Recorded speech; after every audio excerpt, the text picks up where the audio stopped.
The moment Evelyn Hart realized her future husband didn't want her anymore, she understood that some promises are made to be broken, and some strangers are destined to save your life. This is a story about betrayal, survival, and a love that rewrote destiny on the untamed frontier of 1878 Colorado. A story where one woman's greatest humiliation became the doorway to her truest home. If you stay with me until the end, you'll discover how courage can bloom even in the coldest rejection. Hit that like button and drop a comment with your city name so I can see how far this story travels across the world. Now, let me take you back to where it all began. The train's whistle cut through the thin mountain air like a blade through silk, announcing Evelyn Hart's arrival in Red Hollow, Colorado, with all the ceremony of a funeral bell. She pressed her gloved hand against the soot-stained window, watching the rough-hewn buildings of the frontier town materialize through the settling dust like ghosts emerging from smoke. The year was 1878, and everything Evelyn had known, everything she had loved, lay buried 3 weeks and 1,000 miles behind her. Her father's death had been swift. The creditors had been swifter. The suitcase at her feet contained all that remained of her former life: 2 dresses, a Bible that had belonged to her mother, a tortoiseshell comb, and a bundle of letters tied with blue ribbon. Those letters had been her salvation, her promise of a future when the walls of her Philadelphia boarding house had closed in like a tomb. Letters from Mr. Silas Crowell, written in careful, measured script, describing a life in Colorado that seemed impossibly distant from the suffocating parlors and whispered scandals of the East. "A good woman deserves a good home," one letter had read. "I can offer you both security and respect. The West is hard, but it rewards those who are willing to work for their happiness." Security, respect, happiness. Evelyn had clung to those words like a drowning woman clings to driftwood. The train lurched to a halt with a shriek of brakes that set her teeth on edge. Through the window, she could see Red Hollow Station, if one could call it that. It was little more than a wooden platform with a sagging roof flanked by a water tower that leaned slightly to the left as though exhausted by its own existence. Beyond it, the town sprawled in haphazard rows, false-fronted buildings with peeling paint, dirt streets churned to mud by recent rain, and mountains rising in the distance like the ramparts of some vast, indifferent fortress. This was to be her home now, this rough, raw place where the air smelled of pine and horse sweat and possibility. Evelyn gathered her skirts and rose, her legs unsteady after 3 days of rattling across the prairie. The other passengers, a drummer with a battered sample case, 2 miners still wearing the grime of whatever hole they'd crawled from, and a severe-looking woman who'd spent the entire journey eyeing Evelyn with undisguised disapproval, pushed past her toward the exit. The woman paused just long enough to deliver a parting shot. "Mail-order bride, aren't you?" she said, her voice sharp enough to cut glass. "I can always tell. You have that desperate look about you." Evelyn's cheeks burned, but she kept her chin high. "I prefer to call it hopeful, ma'am." The woman sniffed. "Hope's a luxury out here, girl. You'll learn that soon enough." Then she was gone, disappearing into the knot of passengers disembarking onto the platform, leaving Evelyn alone with her suitcase and her rapidly fragmenting composure. Desperate. The word stung because it was true. She was desperate. Desperate enough to answer an advertisement in the Philadelphia Ledger. Desperate enough to exchange letters with a man she'd never met. Desperate enough to board a westbound train with a one-way ticket and a heart full of fragile, terrifying hope. But she wasn't a fool. She knew the risks. She'd read the stories about mail-order brides who'd arrived to find their promised husbands were drunkards or brutes or already married. She'd prepared herself for disappointment. What she hadn't prepared herself for was the scene that greeted her when she finally stepped onto the platform. 2 men were arguing near the water tower, their voices rising above the general din of the station. One was the station master, a slight man with wire-rimmed spectacles and the nervous energy of a cornered rabbit. The other was... Evelyn's breath caught in her throat. He was tall, over 6 feet, with shoulders that strained the seams of his work-worn jacket. Dark hair, streaked with early silver at the temples, fell across a face that looked like it had been carved from the same granite as the surrounding mountains. High cheekbones, a strong jaw darkened with several days' worth of stubble, and eyes the color of a winter storm. He stood with the easy, coiled readiness of a man who'd never backed down from a fight in his life. and he was furious. "I paid for that shipment 3 weeks ago, Henderson," the tall man was saying, his voice low and dangerous. "You're telling me it's not here?" "I'm telling you, Maddox, that the railroad don't answer to me," the station master, Henderson, replied, his voice climbing toward panic. "If the shipment got held up in Denver, there ain't nothing I can do about it. Maybe if you'd order your supplies from the local merchants instead of sending all the way to—" "The local merchants charge twice what it's worth and deliver half what I pay for," Maddox cut him off. "I'm done getting robbed by Crowell and his cronies just because they're the only game in town." Crowell. Evelyn's heart stuttered. Silas Crowell, her intended. They were talking about him. She wanted to move closer, to hear more, but her feet seemed rooted to the platform.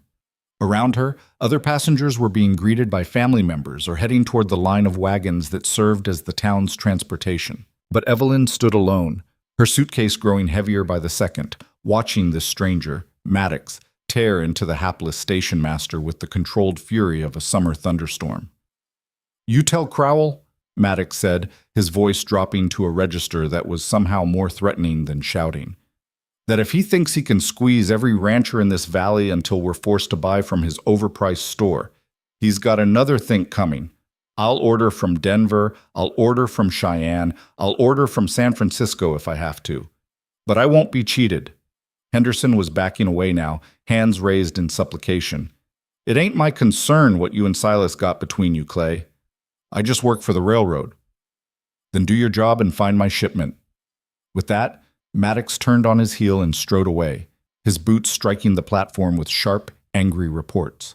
He passed within 3 feet of Evelyn, close enough that she could see the muscle jumping in his jaw, the way his hands flexed and released as though he was physically restraining himself from putting his fist through something.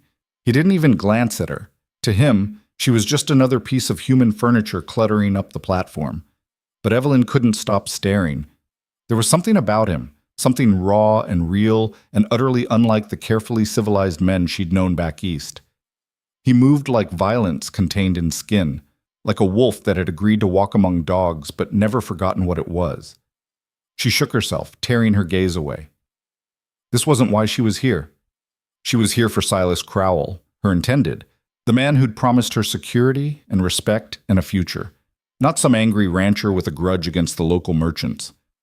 Evelyn picked up her suitcase and made her way across the platform toward the station house. Inside, Henderson was slumped behind a scarred wooden desk, mopping his forehead with a handkerchief. "Excuse me," Evelyn said, her voice smaller than she'd intended. "I'm looking for Mr. Silas Crowell. I was told he'd be meeting me here." Henderson looked up, his expression shifting from exhaustion to curiosity.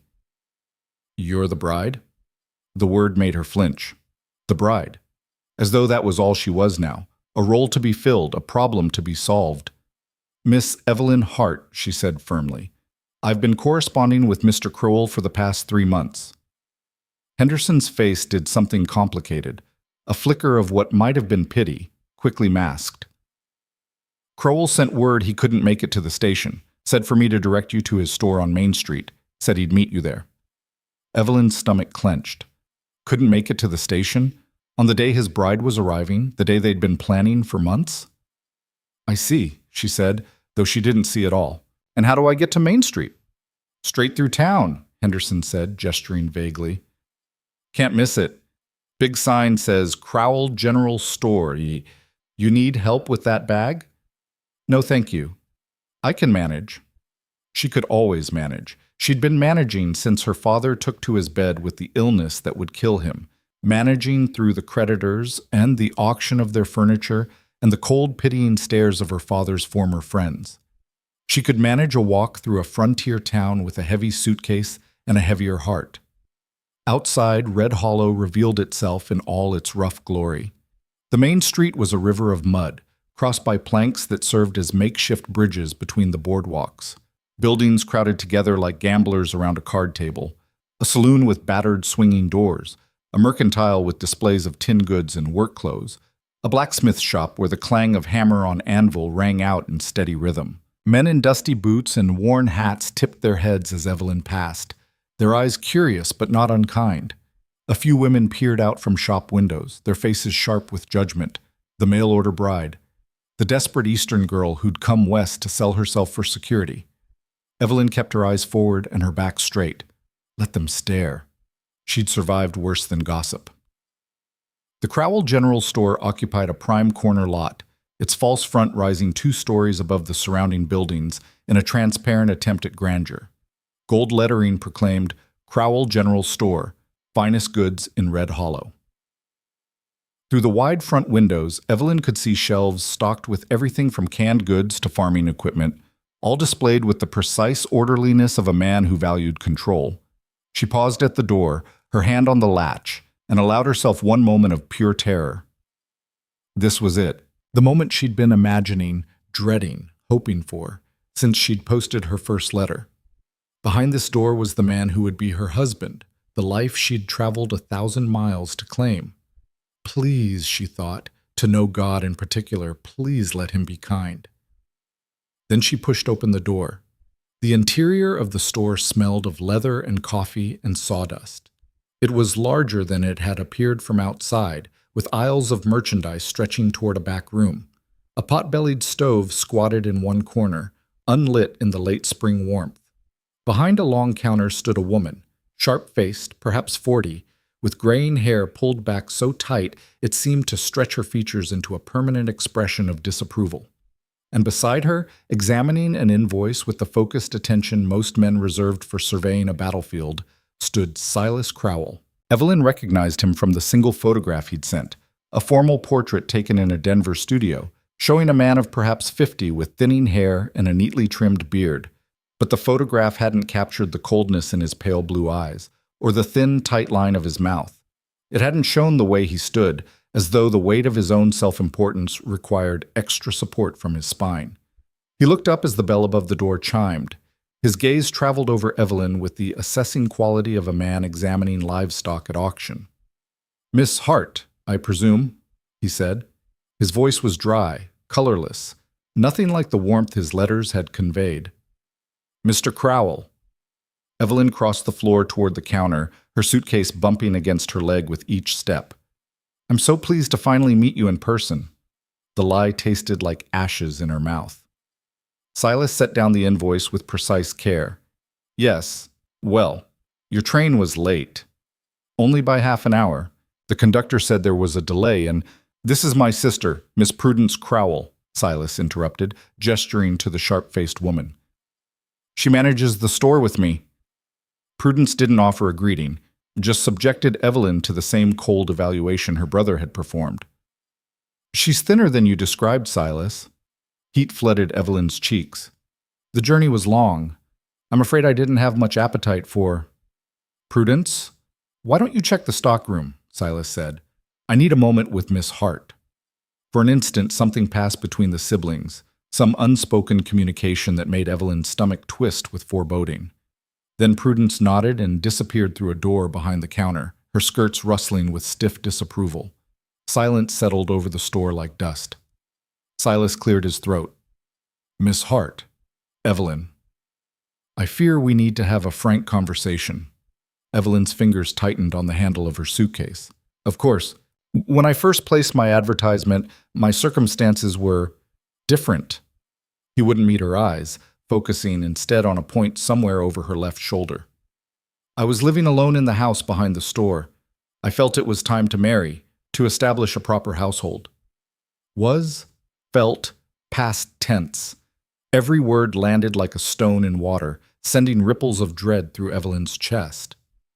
"However," Silas continued, "circumstances have changed. 3 weeks ago, my sister's husband passed away rather suddenly. She found herself without means or home. Naturally, I invited her to come live with me. She arrived 2 weeks ago and has been a tremendous help with the store." Evelyn's mind was racing ahead, seeing the conclusion before he spoke it, already feeling the ground crumbling beneath her feet. "You see, with Prudence managing the household, I find I no longer require, that is, the need for a wife has become less pressing." The words hung in the air between them like smoke from a dying fire. "I don't understand," Evelyn said, though she understood perfectly. "We had an agreement. We've been corresponding for months. I sold everything I owned to purchase my train ticket. Yes, yes, I understand this is inconvenient, Silas said, waving his hand as though dismissing an overcharge on an invoice. I'm prepared to offer compensation for your trouble. I'll purchase a return ticket for you on tomorrow's eastbound train. You'll have a full refund of your passage, plus an additional $50 for your inconvenience.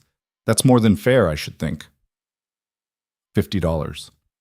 He was offering her $50 as though that could replace the life he'd promised, the future she'd staked everything on. Mr. Crowell, Evelyn said, fighting to keep her voice steady, I don't have anything to return to. My father is dead. His debts consumed everything. The only reason I came west was because your letters promised. My letters promised nothing legally binding, Silas cut her off, his voice hardening. They were expressions of intent, not a contract. Surely you understand that circumstances change. A man has a right to alter his plans when his situation shifts. And what about my situation? The words came out louder than Evelyn intended, edged with a fury she hadn't known she possessed. What about the fact that I've traveled across the country based on your assurances, that I have nowhere else to go?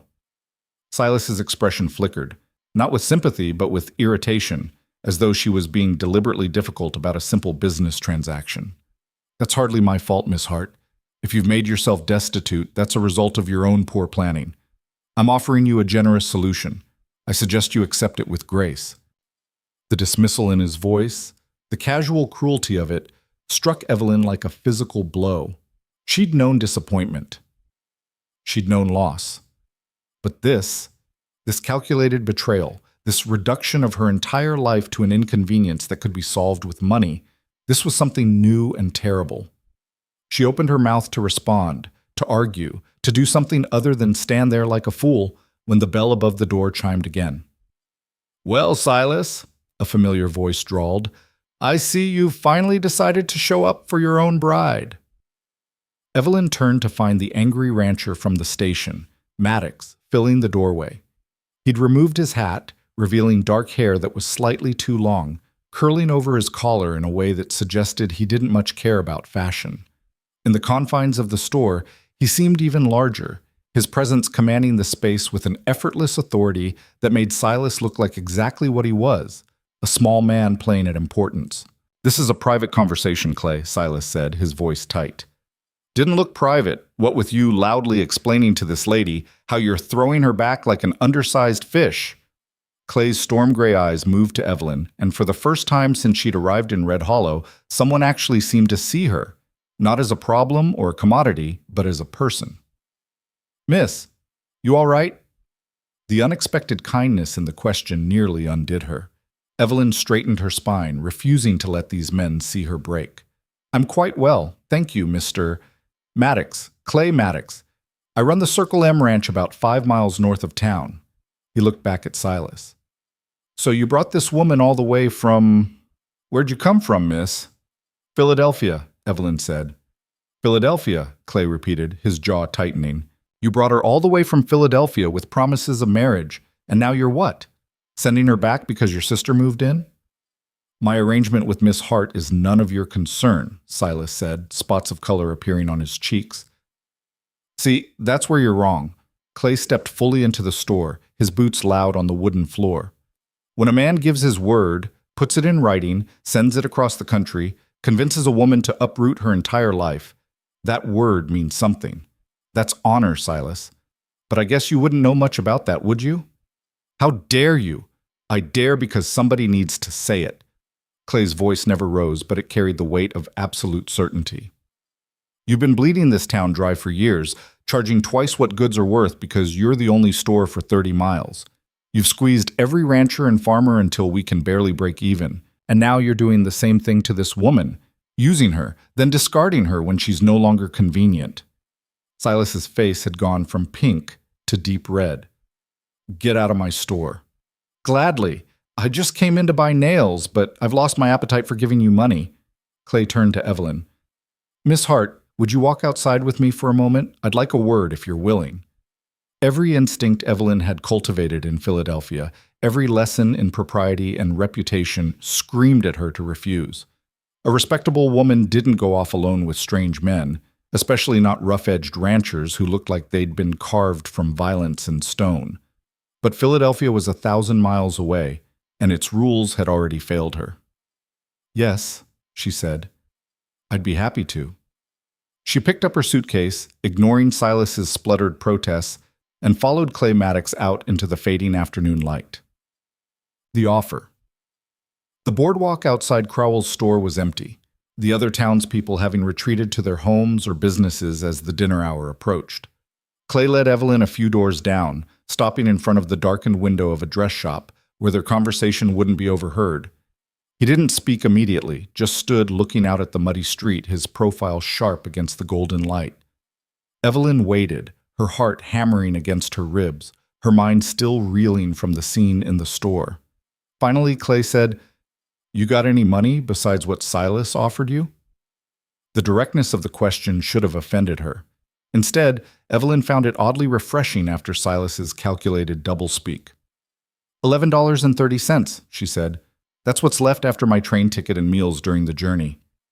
Clay nodded slowly. "Family back east?" "None living. Friends who'd take you in?"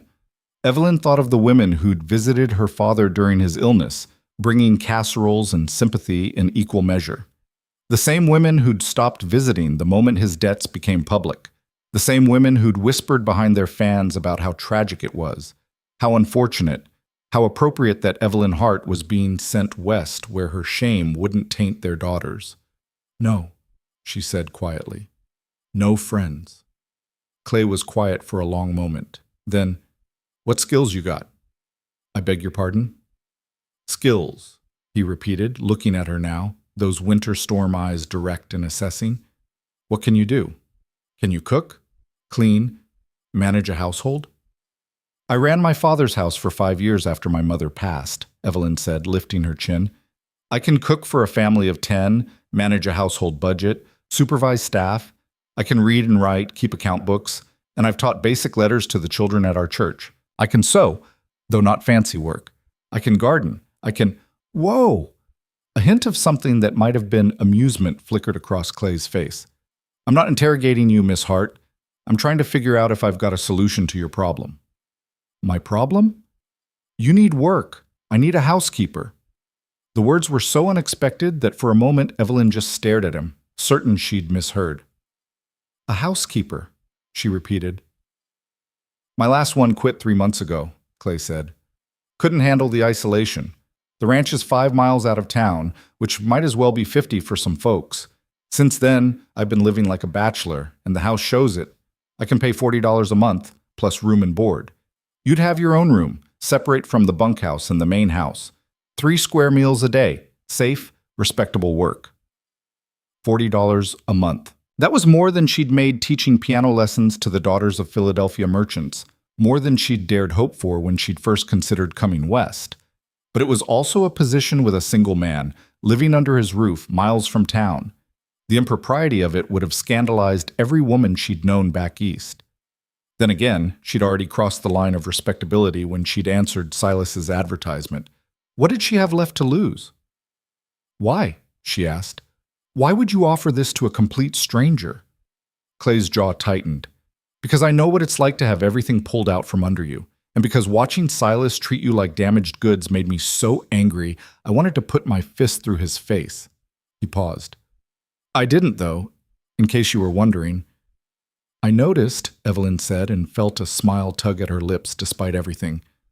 "Remarkable self-control. My mother raised me to be civilized. Doesn't always take, but I try." He shifted his weight, and Evelyn realized he was uncomfortable. This wasn't a man accustomed to making speeches or explaining himself. "Look, Miss Hart, I'm not a saint.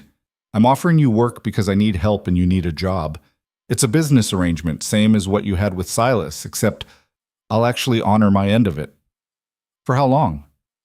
3 months, guaranteed. After that, if it's working out, we can extend it. If not, you'll have saved enough to get yourself set up somewhere else. Denver, maybe. Or one of the bigger towns where there's more opportunities for a woman on her own. 3 months. 90 days to figure out what came next. To build a life from the ashes of the one she'd thought she was coming to claim. Evelyn looked at Clay Maddox, really looked at him. He was rough, yes, and clearly angry at the world in general and Silas Crowell in particular. But there was something solid about him, something that reminded her of her father before the illness, when he'd been strong and certain and protective. Besides, what choice did she have? Take Silas's money and return to Philadelphia, where there was nothing waiting for her but boarding houses and factory work and the slow grinding poverty that killed women like her in their 30s? Stay in Red Hollow and try to find work in a town where the only employer was the man who'd just rejected her? Or take a chance on this stranger who'd defended her honor without even knowing her name? I have conditions, Evelyn said. Clay's eyebrows rose. All right, let's hear them. I want a written contract. Terms spelled out clearly. Wages, duties, duration. Fair enough. I want my own space. You said a separate room. I want it to have a lock on the door. Something flickered in Clay's eyes. Not offense, but understanding. The old housekeeper's cabin is about 50 yards from the main house. One room, a stove, a decent bed, door locks from the inside. That work? Evelyn nodded. And I want to be paid weekly, not monthly. I don't know you well enough to trust that you'll still be around in 30 days. For the first time, Clay smiled, a real smile that transformed his entire face, softening the harsh lines and lighting his eyes with something warm. You're a sharp one, aren't you, Miss Hart? I've learned to be, Mr. Maddox. Weekly pay it is. He extended his hand. So we have an agreement? Evelyn looked at his hand, work roughened, scarred across the knuckles, strong enough to break her if he chose to. Then she looked at his face, at the unexpected kindness there, and made her decision. She placed her hand in his. We have an agreement, she said. His grip was firm but careful, and he shook her hand once before releasing it. I've got a wagon at the livery, Clay said. If you're ready, we can head out to the ranch before dark, or if you'd rather wait until morning. Now, Evelyn said. I'd like to leave now. She didn't want to spend another minute in this town, didn't want to risk seeing Silas or his sister or any of the other people who'd already decided who she was and what she was worth. Now it is, Clay said. He reached for her suitcase, but Evelyn held on. I can carry my own bag, Mr. Maddox. He studied her for a moment, then nodded. Reckon you can, Miss Hart. Reckon you can. They walked through Red Hollow in the lengthening shadows, past the saloon where piano music had started up, past the church with its white-painted steeple, past the boarding house where other mail-order brides might have stayed while waiting for their weddings. People watched them pass, the rough rancher and the Eastern woman, and Evelyn could feel the speculation burning in their stares. Let them stare. Let them wonder. She was done caring what strangers thought of her choices. The livery stable sat at the edge of town, a sprawling structure that smelled of hay and horses and leather. Clay's wagon was already hitched, a sturdy farm wagon with a single bench seat and a bed full of supplies covered with canvas. 2 draft horses stood in the traces, solid animals with patient eyes. Clay loaded Evelyn's suitcase into the back, then helped her up onto the bench. His hands on her waist were brief, impersonal, but still Evelyn felt heat flood her face. She wasn't used to being touched, even in such ordinary ways. Clay swung up beside her, gathered the reins, and clicked his tongue. The horses leaned into their harnesses, and the wagon lurched forward. Red Hollow fell away behind them as they followed a rutted road that led north into the hills. The sun was setting behind the mountains, painting the sky in shades of orange and purple and deep, burning gold. The air grew cooler, sharp with the scent of pine and sage. Somewhere in the distance, a hawk cried. They rode in silence for the first mile. Then Clay said, without looking at her, "You should know something, Miss Hart. The reason my last housekeeper quit." Evelyn's stomach tightened. All right. She said the ranch was too isolated, too quiet, but that wasn't the whole truth. Clay's hands flexed on the reins. She quit because I've got trouble brewing, trouble with rustlers. Rustlers? Cattle thieves. There's a gang operating in the valley. They've hit 3 ranches in the last 2 months, including mine. Took 20 head last time. The sheriff's worse than useless. He's in Silas's pocket. Won't do anything that might upset the town's leading merchant. So we're on our own out there. Is it dangerous? Evelyn asked. Could be, Clay said honestly. Probably will be before it's done. If that changes your mind about coming out to the circle, I'll understand. I can take you back, put you up at the boarding house for the night. Evelyn thought about that, about the safe option, the sensible option. Then she thought about the look in Silas's eyes when he told her she'd made herself destitute through her own poor planning, the casual dismissal, the assumption that she'd just accept whatever scraps he threw her and be grateful. No, she said, I'm not going back. Clay glanced at her, something like respect flickering in his expression. You sure? I'm sure. Even knowing there might be trouble? Mr. Maddox, Evelyn said, I just traveled 1,000 miles to marry a man who decided I was inconvenient. I think I can handle some trouble. Clay's mouth quirked. I reckon you can at that, Miss Hart. The road climbed higher into the hills, following a creek that ran silver in the fading light. The land opened up, rolling grassland dotted with cattle, fence lines stretching toward distant tree lines, the mountains rising like sentinels. It was beautiful in a way that made Evelyn's chest ache. Beautiful and harsh, and utterly unlike the manicured parks and paved streets of Philadelphia. This was the West, raw and unforgiving and honest in its dangers. She'd expected to hate it. Instead, she felt something loosening in her chest, some tension she'd carried for so long she'd forgotten it was there. There, Clay said, pointing ahead.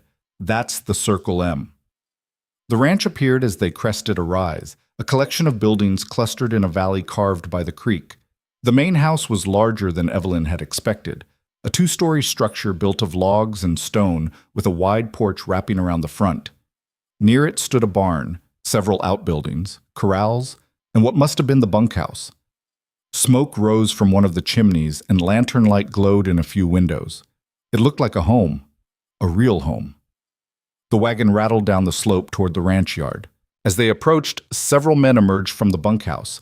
Ranch hands, Evelyn assumed, wearing the rough clothes of working cowboys. They stopped when they saw her, surprise clear on their weather-beaten faces. Clay pulled the wagon to a halt in front of the main house and jumped down. Evening, boys. This is Miss Evelyn Hart. She's going to be our new housekeeper. The men exchanged glances. Then an older cowboy with a graying beard stepped forward. Ma'am, he said, tipping his hat. Name's Jake Thornton. I'm the foreman here. A pleasure to meet you, Mr. Thornton, Evelyn said. These are the rest of the hands, Clay said, gesturing to the other men. Tom, Pete, young Danny there. They bunk together, eat together, and work together. You'll be cooking for all of us, if that's agreeable. Of course, Evelyn said, though the thought of cooking for 6 men made her slightly dizzy. Clay lifted her suitcase from the wagon. Let me show you to your cabin. He led her across the yard to a small structure that sat slightly apart from the other buildings. A simple one-room cabin with a narrow porch and a single window. Clay pushed open the door and stepped inside to light a lamp. Warm light filled the space, revealing a surprisingly cozy interior. A narrow bed with a quilt, a small table and chair, a pot-bellied stove, and a trunk for storage. Simple, but clean. It's not much, Clay said, setting her suitcase on the bed. But it's warm and dry. You'll have privacy here. Evelyn stepped inside, running her hand along the edge of the table. It's perfect. Clay pulled a key from his pocket and showed her how the door lock worked, then handed it to her. You're the only one with a key to this cabin, Miss Hart.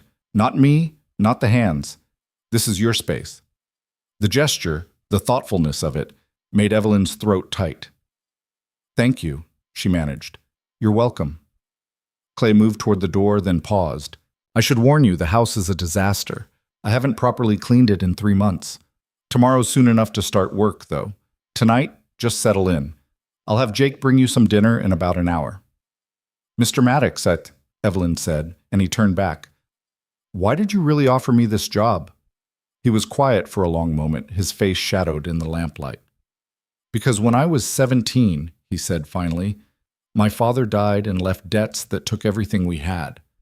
I watched my mother beg for help from people who turned her away because helping would have been inconvenient.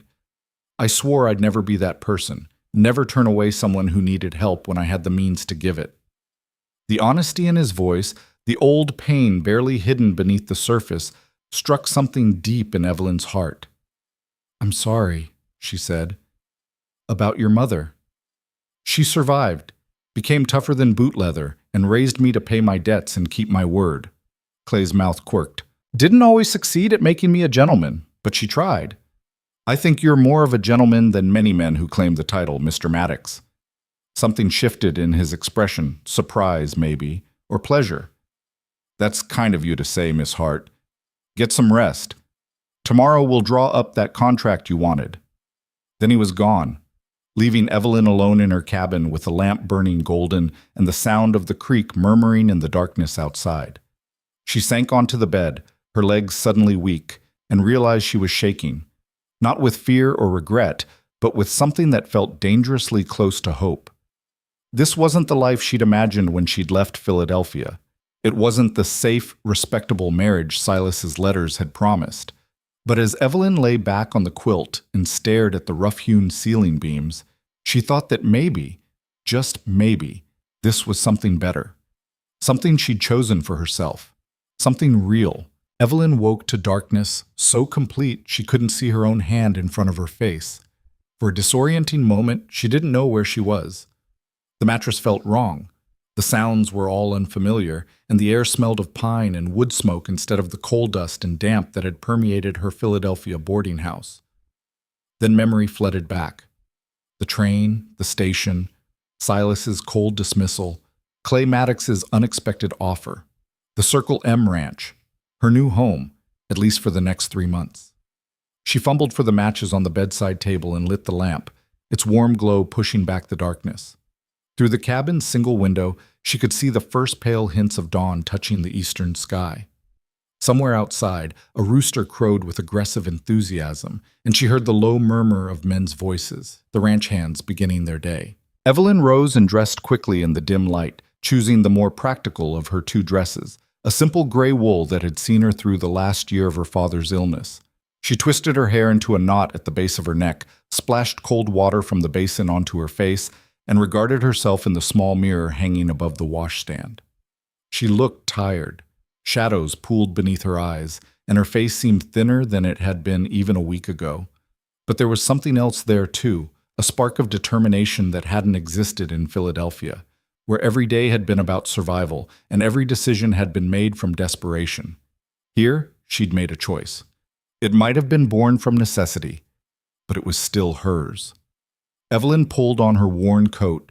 The morning air held a chill that penetrated even the cabin's sturdy walls, and stepped outside.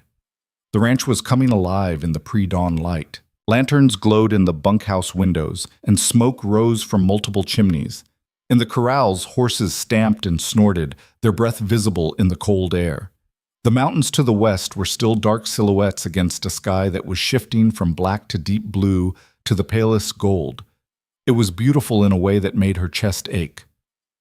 "Morning, Miss Hart." Evelyn turned to find Jake Thornton approaching, a steaming cup in his weathered hands. The foreman looked like he'd been awake for hours, his eyes alert despite the early hour. "Good morning, Mr. Thornton," Evelyn said. "Jake, please." "We don't stand much on formality out here." He offered her the cup. "Coffee. Figured you might need it. Takes some getting used to, the altitude. Makes folks tired at first." The kindness in the gesture warmed her more than the coffee did when she accepted it gratefully. "Thank you, Jake. That's very thoughtful. Boss said you'd be taking over the cooking starting today. Just wanted to let you know, we're not particular. Anything's better than what we've been eating, mostly beans and whatever Pete doesn't burn on the bunkhouse stove." Jake's weathered face creased in what might have been a smile. "Pete's a fine hand with cattle, but he cooks like he's trying to poison us." "I'll do my best," Evelyn said. "Where's the main kitchen?" "In the big house. I'll show you." Jake gestured toward the 2-story structure that dominated the ranch yard. "Fair warning, though, it's a mess. Clay's been living like a wild animal since Marta left." Evelyn followed Jake across the yard, sipping the strong, bitter coffee and trying not to think too hard about what she'd agreed to. Cooking for 6 men, managing a household she'd never seen, working for a man she'd met less than 24 hours ago. It should have terrified her. Instead, she felt something that might have been excitement stirring beneath her nervousness. Jake pushed open the front door of the main house, and Evelyn stepped inside. The interior was dim, the curtains still drawn against the morning. Jake moved through the space with practiced ease, opening curtains and lighting lamps, revealing a home that had clearly once been cared for but had since fallen into comfortable disorder. The main room was large, with a stone fireplace dominating one wall and furniture that looked handmade but sturdy. A sofa covered in worn leather, several wooden chairs, a desk piled with papers and account books. Coats hung from pegs near the door, muddy boots were scattered across the floor, and every surface seemed to be covered with the detritus of bachelor living: coffee cups, newspapers, tools, rope. "Kitchen's through here," Jake said, leading her through a doorway. The kitchen was spacious, with a large cast-iron stove, a long wooden table scarred from use, open shelves holding dishes and cookware, and a pump sink beneath a window that looked out over the corrals. It was also, as Jake had warned, a disaster. Dirty dishes were piled in the sink and stacked on the table. Pots with the remains of burned food sat on the stove. The floor needed sweeping. The counters needed scrubbing, and something in the corner smelled decidedly unpleasant. Evelyn set down her coffee cup and surveyed the chaos with the practiced eye of someone who'd managed a household through poverty and illness. "Well," she said, "I suppose I should get started." Jake's expression shifted to something like respect. "You need anything? You just holler. The boys and I will be working the north pasture today, but Clay should be around. He's usually in the barn this time of morning, checking on a mare that's close to foaling." After Jake left, Evelyn stood in the silent kitchen and let herself feel the full weight of the task ahead. Then she rolled up her sleeves, tied an apron she found hanging on a hook, and began to work. She started with the stove, scraping out the burned remnants and ashes, then building a proper fire. While the stove heated, she pumped water into every available pot and set them to boil. Then she tackled the dishes, scrubbing away weeks of accumulated grime until her hands were red and her back ached. The window above the sink showed her the sun rising over the mountains, painting the sky in shades of pink and orange that she never would have seen from her Philadelphia boarding house. She was elbow-deep in soapy water when the back door opened and Clay Maddox walked in. He stopped short when he saw her, surprise flickering across his face. "Miss Hart, you didn't have to start this early." "I'm an early riser, Mr. Maddox," Evelyn said, not looking up from the dish she was scrubbing. "And as Jake kindly pointed out, there's a considerable amount of work to be done." Clay moved into the kitchen, and Evelyn was suddenly aware of how small the space felt with him in it. He dominated it the same way he dominated Silas's store, not through aggression, but through sheer presence. "I know it's bad," he said, sounding almost apologetic. "I kept meaning to clean up, but the days get away from me out here." "It's nothing I haven't dealt with before," Evelyn said. She rinsed the dish and set it on the drying rack, then finally looked at him. "My father was ill for the last year of his life, bedridden. I learned to manage a household with very little help." Something shifted in Clay's expression, understanding perhaps, or sympathy. "I'm sorry, that must have been hard." It was. Evelyn reached for another dish. "But it taught me that there's very little I can't handle if I put my mind to it." Clay was quiet for a moment, watching her work.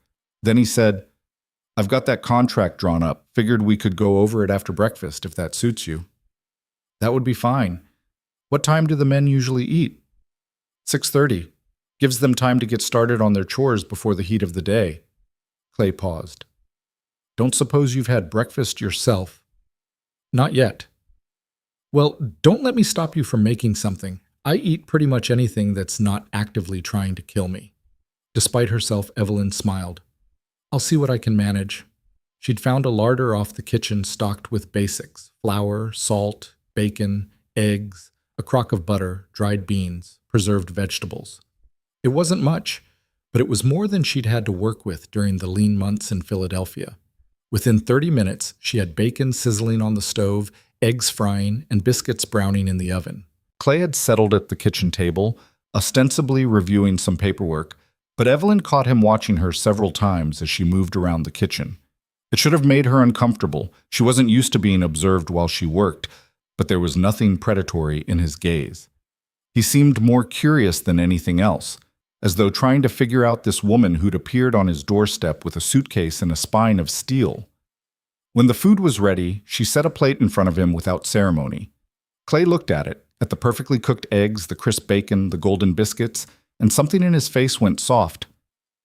"Miss Hart," he said quietly, "when was the last time someone cooked you breakfast?" The question caught her off guard. I don't remember." "Then sit down and eat with me, please." It was the please that did it, the unexpected courtesy from this rough-edged man. Evelyn filled a plate for herself and sat across from him at the scarred wooden table. They ate in companionable silence for several minutes. Then Clay said, "You asked me yesterday why I really offered you this job." "You answered me," Evelyn said. "Your mother—" "That was part of it," Clay interrupted. "But there's more." He set down his fork, his jaw tightening. "My wife died 6 years ago. Fever took her in 3 days. We'd only been married 8 months. The words hung in the air between them, heavy with old grief. "I'm so sorry," Evelyn said softly. "After Sarah died, I shut myself off. Threw myself into the ranch, into work, into anything that would keep me from thinking about what I'd lost. I let this house fall apart because taking care of it reminded me too much of when she was alive, when she'd fuss over curtains and insist on fresh flowers on the table." Clay's voice was rough. "When I saw you standing in Silas's store yesterday, being dismissed like you didn't matter, I saw Sarah. Not physically. You don't look anything alike. But I saw that same determination to survive, that same refusal to break even when everything's falling apart. And I couldn't walk away." Evelyn's throat was tight. "You honor her memory by helping others." "I try to. Doesn't always work out, but I try." Clay met her eyes. "I want you to know, Miss Hart, that this is a business arrangement. I'm not looking to replace Sarah. I'm not looking for anything beyond honest work for honest pay. You'll be safe here." "I believe you," Evelyn said, and realized she meant it. Clay pulled a folded paper from his pocket. "The contract. Everything we discussed yesterday, wages, terms, duties. I had Tom witness it.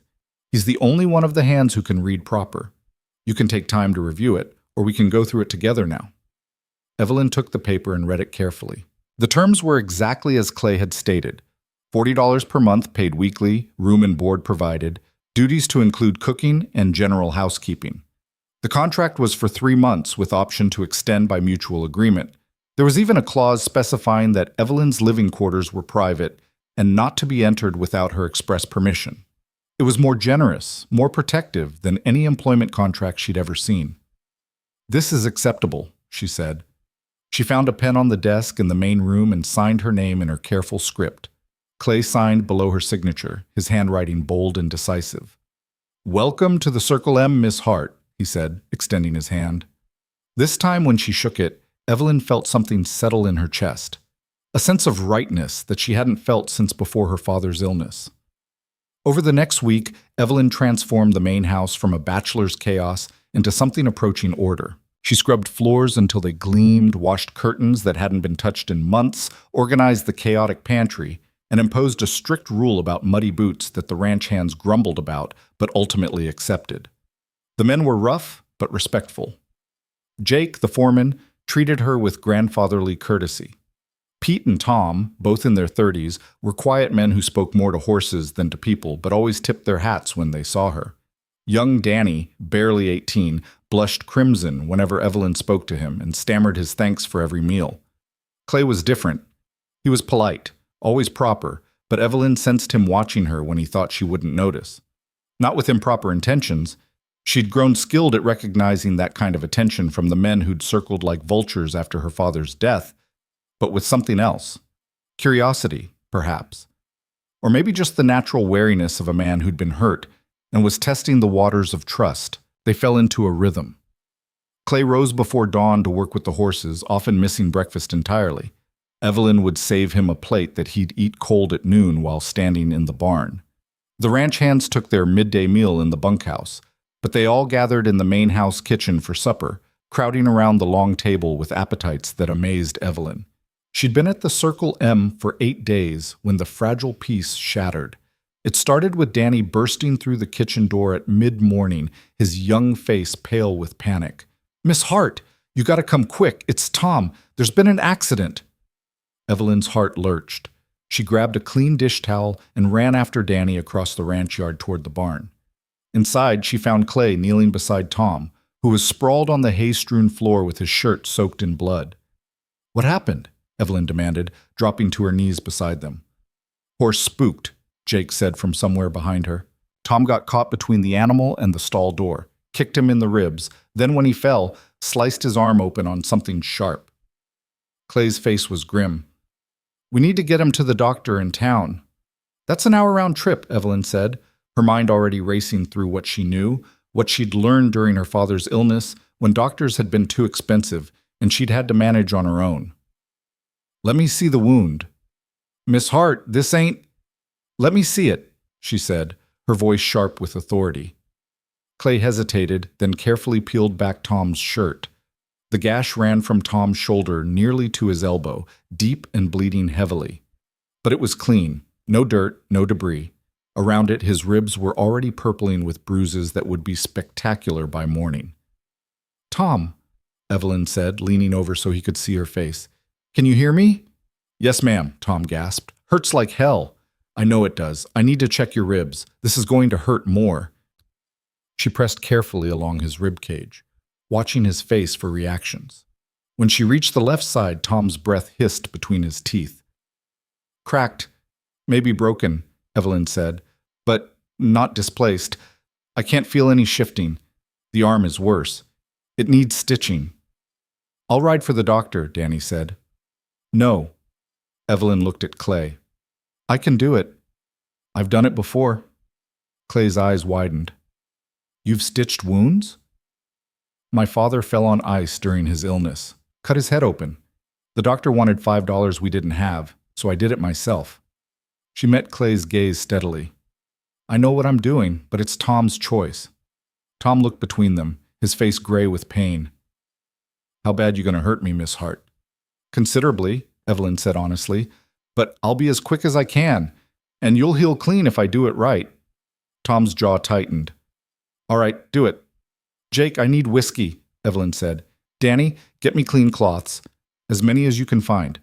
Clay, boil water, and someone find me a needle and thread."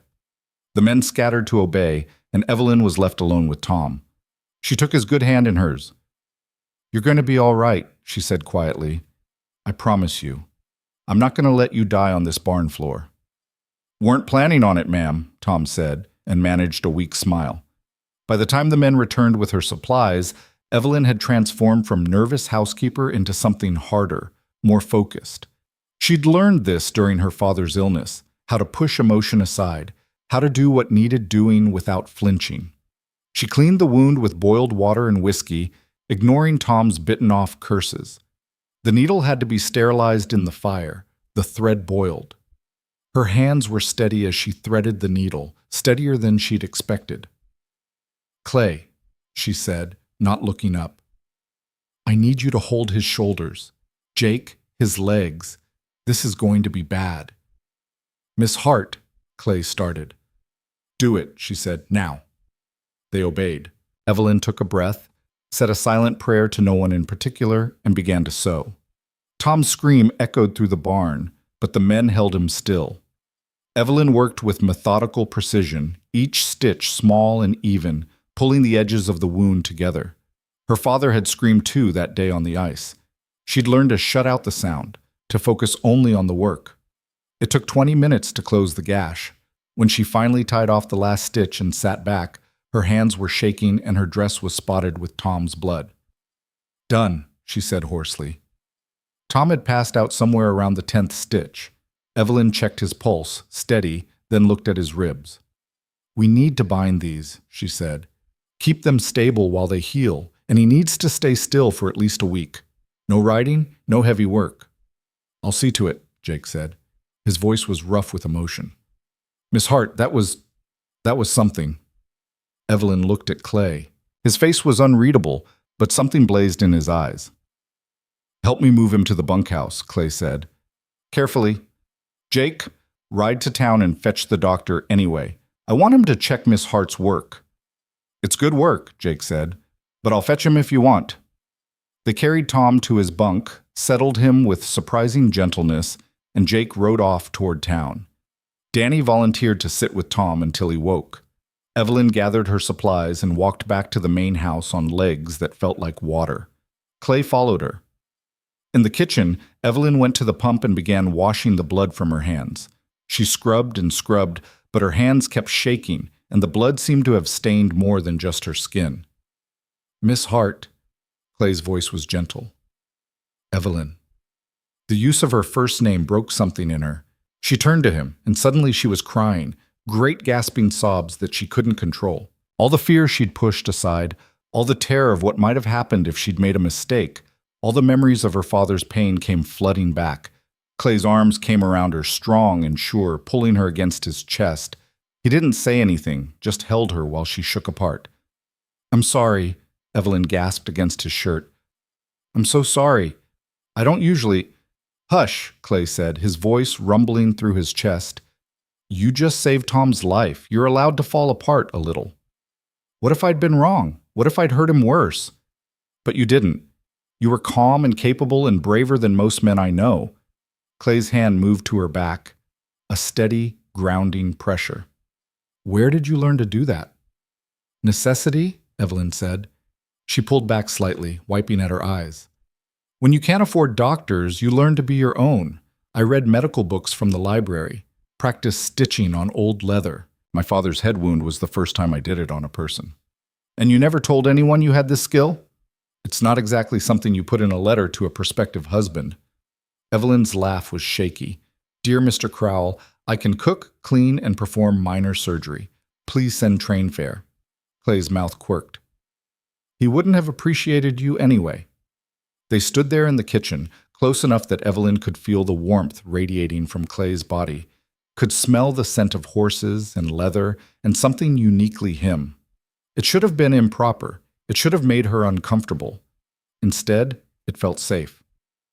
"Thank you," she said quietly, "for trusting me. With Tom."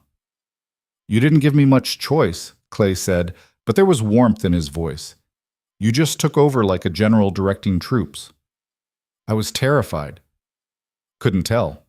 You looked like you'd done it 100 times." Evelyn stepped back, suddenly aware of how close they'd been standing. Clay's arms dropped away immediately, and she felt the loss of that warmth like a physical thing. "I should check on Tom," she said. "Doctor should be here soon. Let him sleep until then." Clay hesitated. "You did good today, Evelyn. Better than good.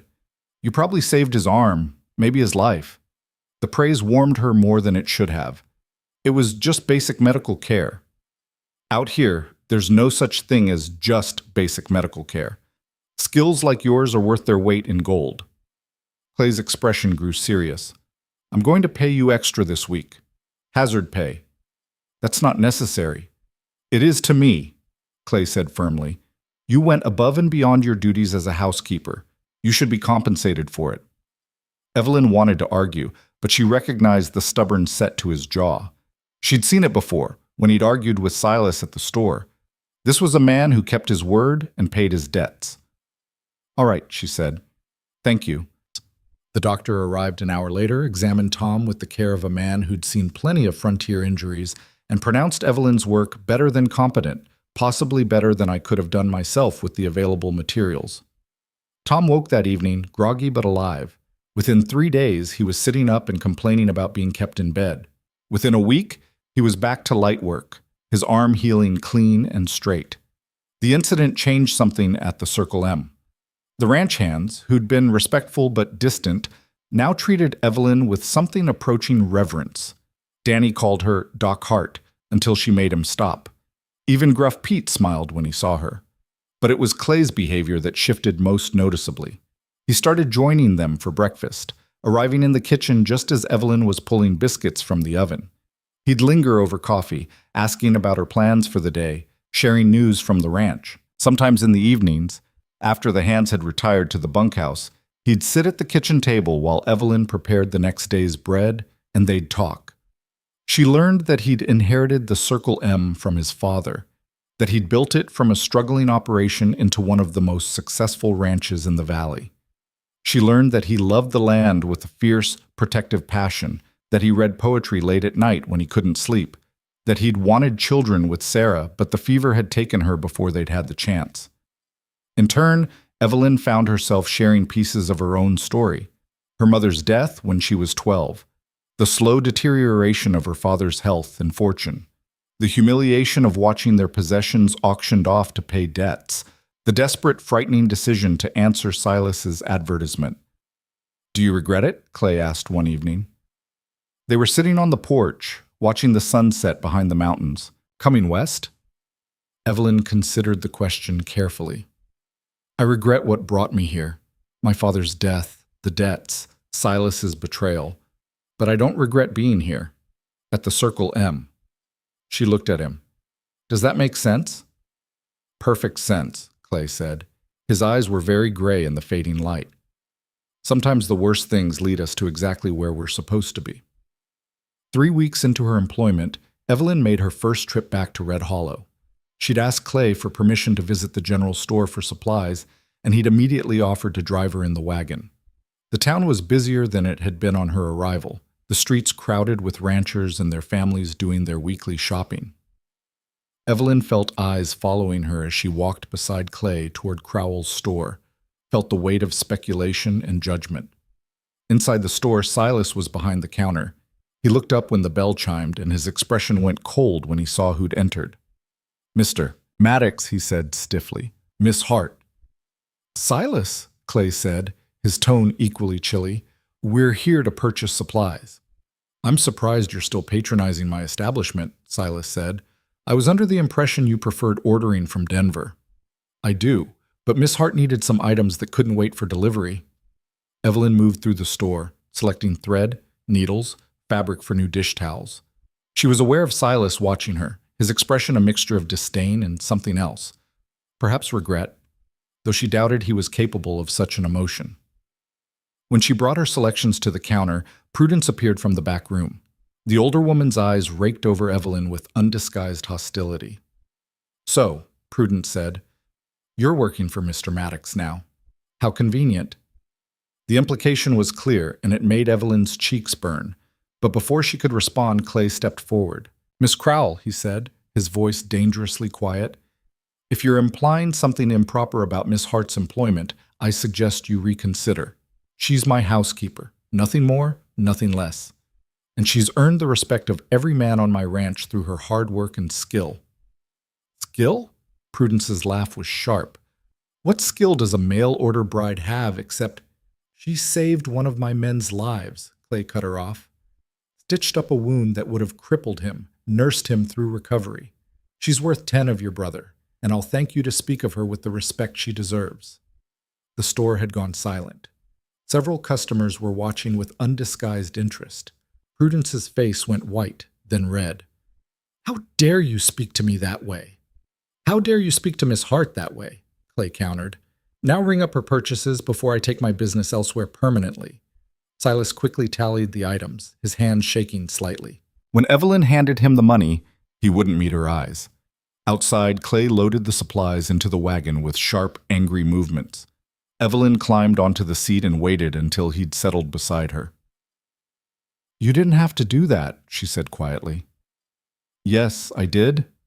Clay gathered the reins but didn't signal the horses to move yet. "They had no right to speak to you that way. No right to imply—" He stopped, his jaw tight. "I appreciate you defending me," Evelyn said. "But by doing so, you've probably made their gossip worse. Now they'll definitely believe there's something improper happening at the Circle M." Clay looked at her, his eyes fierce. "Let them believe what they want. I know the truth. You know the truth. That's what matters." "Is it?" Evelyn asked. "Or will their gossip damage your reputation, make it harder for you to do business?" "My reputation can survive gossip, Evelyn. Can yours survive being insulted by small-minded people who don't know you?" The question hung between them. Evelyn thought about the women in Philadelphia, about the whispers and the judgment, about how she'd let their opinions drive her across the country into a stranger's arms. "I don't care what they think," she said, and realized it was true. "I don't care about Silas or Prudence or anyone else in this town. I care about doing my job well. I care about the respect I've earned from Jake and Tom and the others. That's enough." Clay's expression softened. Good, he said simply. Then he clicked to the horses, and they headed back toward the Circle M. That night, Evelyn lay in her cabin and listened to the sounds of the ranch settling into sleep. The horses in the corrals, the distant call of an owl, the creek murmuring its endless song. Through her window, she could see stars scattered across the sky like diamonds on black velvet, more stars than she'd ever seen in Philadelphia, where city lights drowned out all but the brightest. She'd been at the Circle M for almost a month. Her 3-month contract suddenly seemed both impossibly long and frighteningly short. What would happen when it ended? Would she stay? Would Clay ask her to? Did she want him to? Evelyn didn't have answers to any of those questions. But as she drifted toward sleep, she realized that for the first time since her father's death, she wasn't just surviving, she was living, and maybe, just maybe, she was beginning to hope for something more. The trouble started on a Tuesday morning in late June, when Jake rode back to the ranch house with his face set in grim lines and his jaw tight enough to crack walnuts. Evelyn was in the kitchen rolling out pie dough when she heard the heavy thud of his boots on the porch. Through the window, she could see Clay emerging from the barn, his expression shifting from curiosity to concern as Jake dismounted and spoke in low, urgent tones. Their conversation was too quiet for her to hear, but she watched Clay's posture change, his shoulders squaring, his hands curling into fists at his sides. Then both men were striding toward the house, their faces dark as thunderclouds. "How many?" Clay was asking as they pushed through the door. 30 head, maybe more. Took them sometime last night from the eastern pasture." Jake pulled off his hat and ran a hand through his graying hair. "Clean work. No mess, no noise. Professional." Clay's curse was low and vicious. He paced to the window and stood staring out at the mountains, his whole body vibrating with barely controlled fury. Evelyn set down her rolling pin, her hands suddenly cold despite the warmth from the stove. "The rustlers?" "Third time in 2 months," Jake said. His weathered face was tight with frustration. "They're getting bolder. This time they didn't even wait for the new moon. Took them with a half moon bright enough to read by." "Did you find tracks?" Clay asked, still not turning from the window. "Some. Headed northeast toward the canyon country. But they know what they're doing. Kept to rocky ground, split up the herd to confuse the trail." Jake's voice was heavy with defeat. "By the time we could organize a posse, they'll be long gone." Clay turned then, and the look on his face made Evelyn's breath catch. She'd seen him angry before, at Silas, at injustice, at incompetence. But this was different. This was the cold, calculated fury of a man who'd been pushed too far and was done tolerating it. "Get the men together," Clay said. "Every hand who can ride. We're going after them." "Clay, I'm done losing cattle to these bastards, Jake. I'm done watching them bleed me dry while the sheriff sits in town with his thumb up his ass." Clay's voice was flat, final. "Get the men. We leave in an hour." Jake nodded and left, his boots heavy on the porch steps. Evelyn watched Clay, saw the way his hands gripped the edge of the counter until his knuckles went white. "How much have you lost?" she asked quietly. "Counting today? Nearly 100 head over the past 2 months. That's close to $2,000. Clay's laugh was bitter. "Money I was saving to expand the herd, to build better winter shelters, to—" He stopped, shaking his head. "Doesn't matter what I was saving it for. It's gone." Evelyn dried her hands on her apron and crossed to stand beside him. "You're going after them." "I have to. If I don't, they'll keep coming back until there's nothing left to take." "It's dangerous. Everything out here is dangerous." Clay looked at her then, really looked at her, and something in his eyes made her chest tight. "I need you to stay close to the house while we're gone. Keep the doors locked. If you see anything unusual, riders, strangers, anything, you get inside and you bar the door. Understand?" "I'm not helpless, Clay." "I know you're not, but I also know that rustlers don't always work alone, and I don't know who might be watching the ranch while we're out tracking cattle thieves." His hand came up, hesitated, then settled briefly on her shoulder. "Just promise me you'll be careful." The warmth of his touch burned through the thin cotton of her dress. "I promise. If you promise the same." "Deal," Clay said, and his mouth quirked in something that might have been a smile if it had reached his eyes. He left her standing in the kitchen and went to prepare for the hunt. Through the window, Evelyn watched the ranch transform into organized chaos. Men saddled horses, checked rifles, filled canteens. Clay moved among them with quiet authority, his voice too low to hear but his meaning clear from the way the hands nodded and moved to obey. Within the hour, 6 riders left the Circle M headed northeast, following the trail of the stolen cattle. Jake stayed behind to watch the ranch, along with Danny, who was still too young and inexperienced for the dangerous work of tracking armed thieves.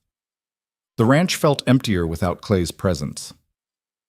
Evelyn went through her daily tasks with mechanical precision, baking bread, preparing supper, scrubbing the already clean kitchen floor.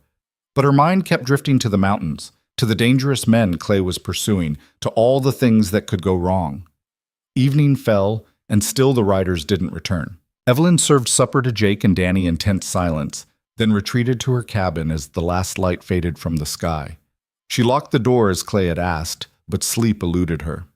She lay in the darkness listening to every sound, the horses shifting in the corrals, the wind in the pines, the distant howl of a coyote.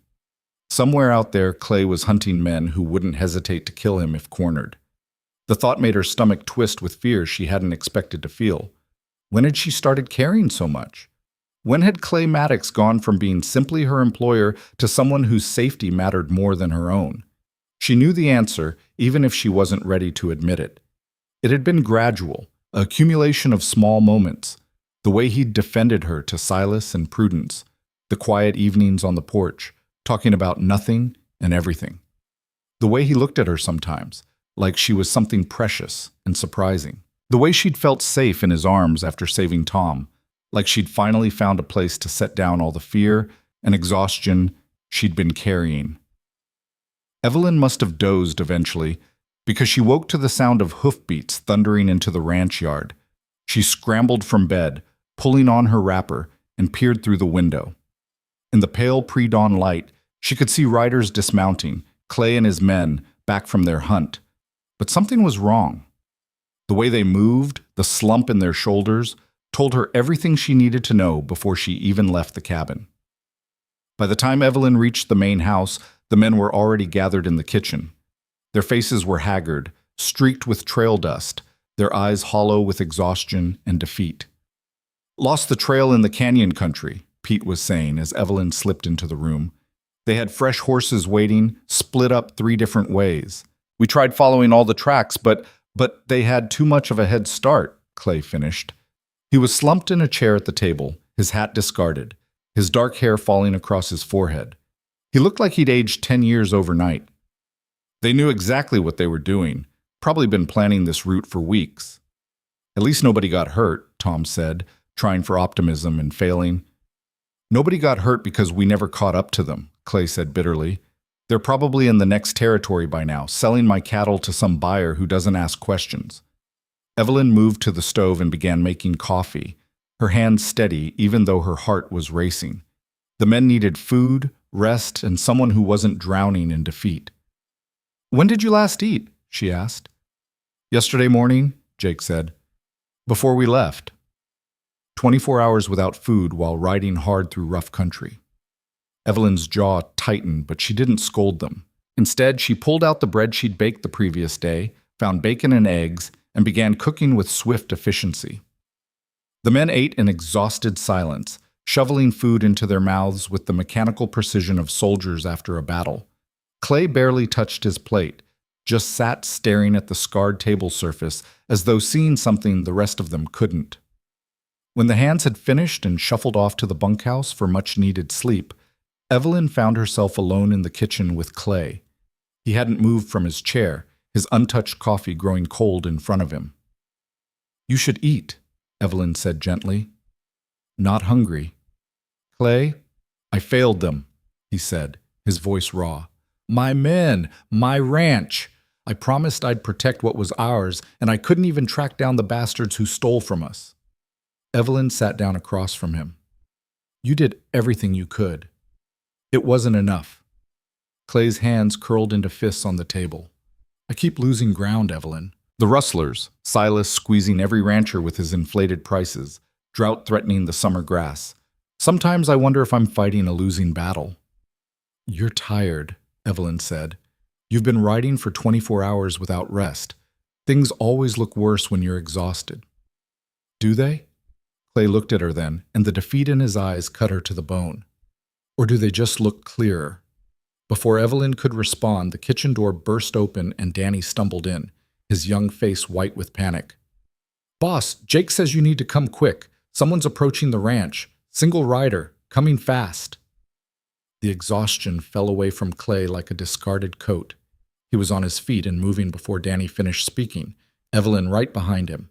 They emerged onto the porch to find Jake standing in the yard with his rifle in hand, watching a rider gallop toward them across the eastern pasture. As the rider drew closer, Evelyn could see it was a boy, no more than 12 or 13, mounted on a lathered horse that looked ready to collapse. "Help!" the boy was shouting.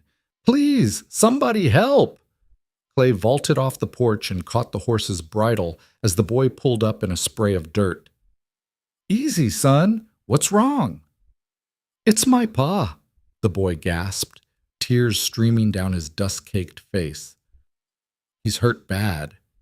We were checking fence line and he fell, broke his leg, something awful. Ma sent me to fetch the doctor, but the doc's gone to Denver and won't be back for 3 days. Mr. Henderson at the station said you might have someone who could help. Said there was a lady here who doctored Tom Garrett when he got hurt." Every eye turned to Evelyn. "Where's your pa?" she asked, already moving toward the barn. "Johnson Ranch, about 8 miles southeast." "Please, ma'am. He's in terrible pain and the bone's sticking out all wrong." Evelyn's stomach clenched, but her voice remained steady. "Danny, saddle me a horse, the gentlest one you have. Clay, I need supplies, clean cloth, whiskey, anything that can be used for splinting." "Evelyn, you can't," Clay started.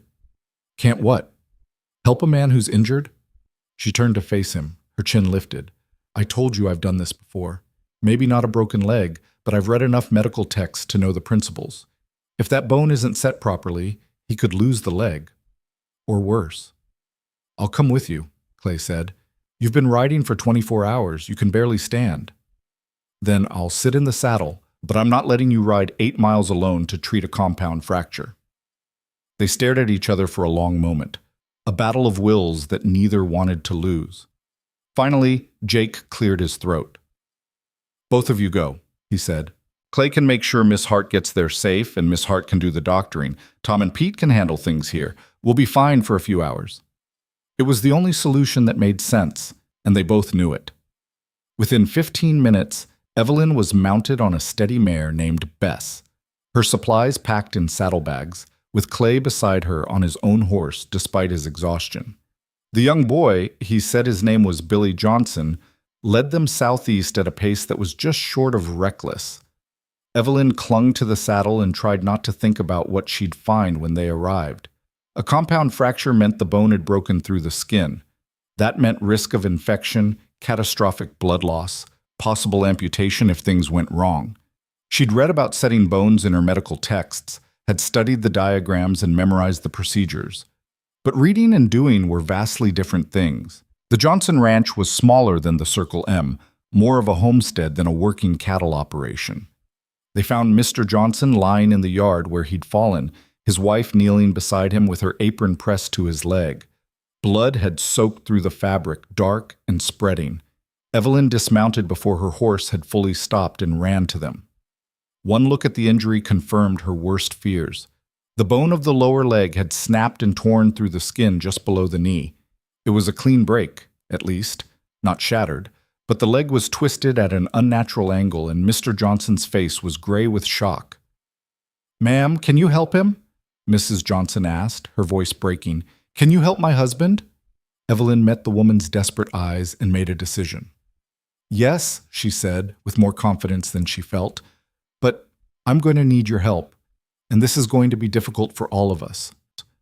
She turned to find Clay standing behind her, his exhaustion momentarily forgotten in the face of this new crisis. "I need you to hold him down," Evelyn said quietly. "When I set the bone, he's going to fight. He won't be able to help it. The pain will be too much. Can you do that?" Clay's jaw tightened, but he nodded. "Tell me what to do." Evelyn organized her supplies with shaking hands, drawing on every scrap of knowledge she'd accumulated from her medical texts and her own desperate experiences. She cleaned the wound as best she could with whiskey and boiled water that Mrs. Johnson brought from the house. She cut away the torn trouser leg and examined the break from every angle. The bone needed to be pulled back into place, the leg straightened, then splinted to keep it immobile while it healed. Simple in theory, agonizing in practice. "Mr. Johnson," Evelyn said, leaning over so he could see her face, "I'm going to set your leg now. I won't lie to you, this is going to hurt worse than anything you've ever felt. But if I don't do it, you'll lose the leg. Do you understand?" Johnson's teeth were chattering, but he managed a nod. "Do it." Clay positioned himself at Johnson's shoulders, his weight ready to hold the man down. Mrs. Johnson took her husband's hand, her face pale but determined. Billy stood nearby, tears streaming down his face. Evelyn took a breath, said a prayer to whatever force might be listening, and grasped the injured leg with both hands. "Now," she said, and pulled. Johnson's scream split the morning air. He thrashed violently, but Clay held him firm, muscles straining with the effort. Evelyn felt the bone shift beneath her hands, felt it slide back into position with a sensation that made her stomach turn. But she didn't stop, didn't hesitate. She straightened the leg, feeling for proper alignment, checking that the bone was seated correctly. Then, moving quickly before she could lose her nerve, she packed the wound with clean cloth and began splinting the leg using boards she'd found in the barn. She worked with methodical precision, binding the splints tight enough to immobilize the leg, but not so tight that they'd cut off circulation. By the time she finished, Johnson had mercifully passed out, and her own hands were trembling so badly she could barely tie off the final bandage. "It's done," she said hoarsely. "The bone is set. Now we have to hope infection doesn't set in."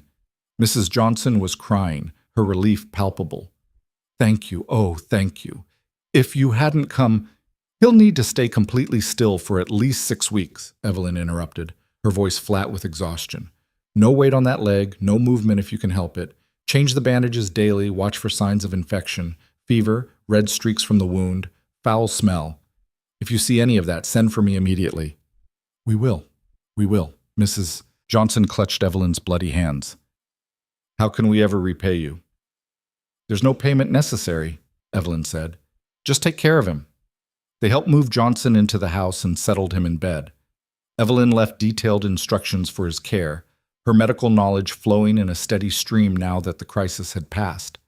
Then she and Clay rode back toward the Circle M in the late afternoon heat, both of them silent with exhaustion. Halfway back, Evelyn's hands started shaking again. She tried to hide it, but Clay noticed. He always noticed. "Pull up," he said quietly. "I'm fine." "Pull up, Evelyn." She obeyed, and Clay dismounted, then helped her down from her horse. The moment her feet touched the ground, her legs gave out. Clay caught her, holding her upright with steady strength. "You did it again," he said, his voice rough with something she couldn't name. "Saved another life." "I was terrified," Evelyn whispered. "The whole time, I was terrified I'd make it worse." "But you didn't. You set that bone like you'd done it 100 times. Clay's arms tightened around her. "Where did you get this courage, Evelyn Hart?" "I don't know. When someone needs help, I can't walk away." They stood there in the fading afternoon light, holding each other up, both of them covered in dust and blood and sweat. It should have been improper. It should have been scandalous.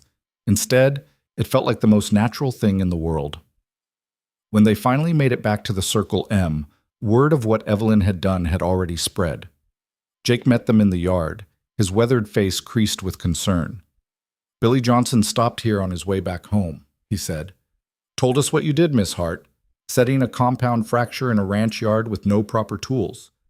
That's—" He shook his head, at a loss for words. "That's something."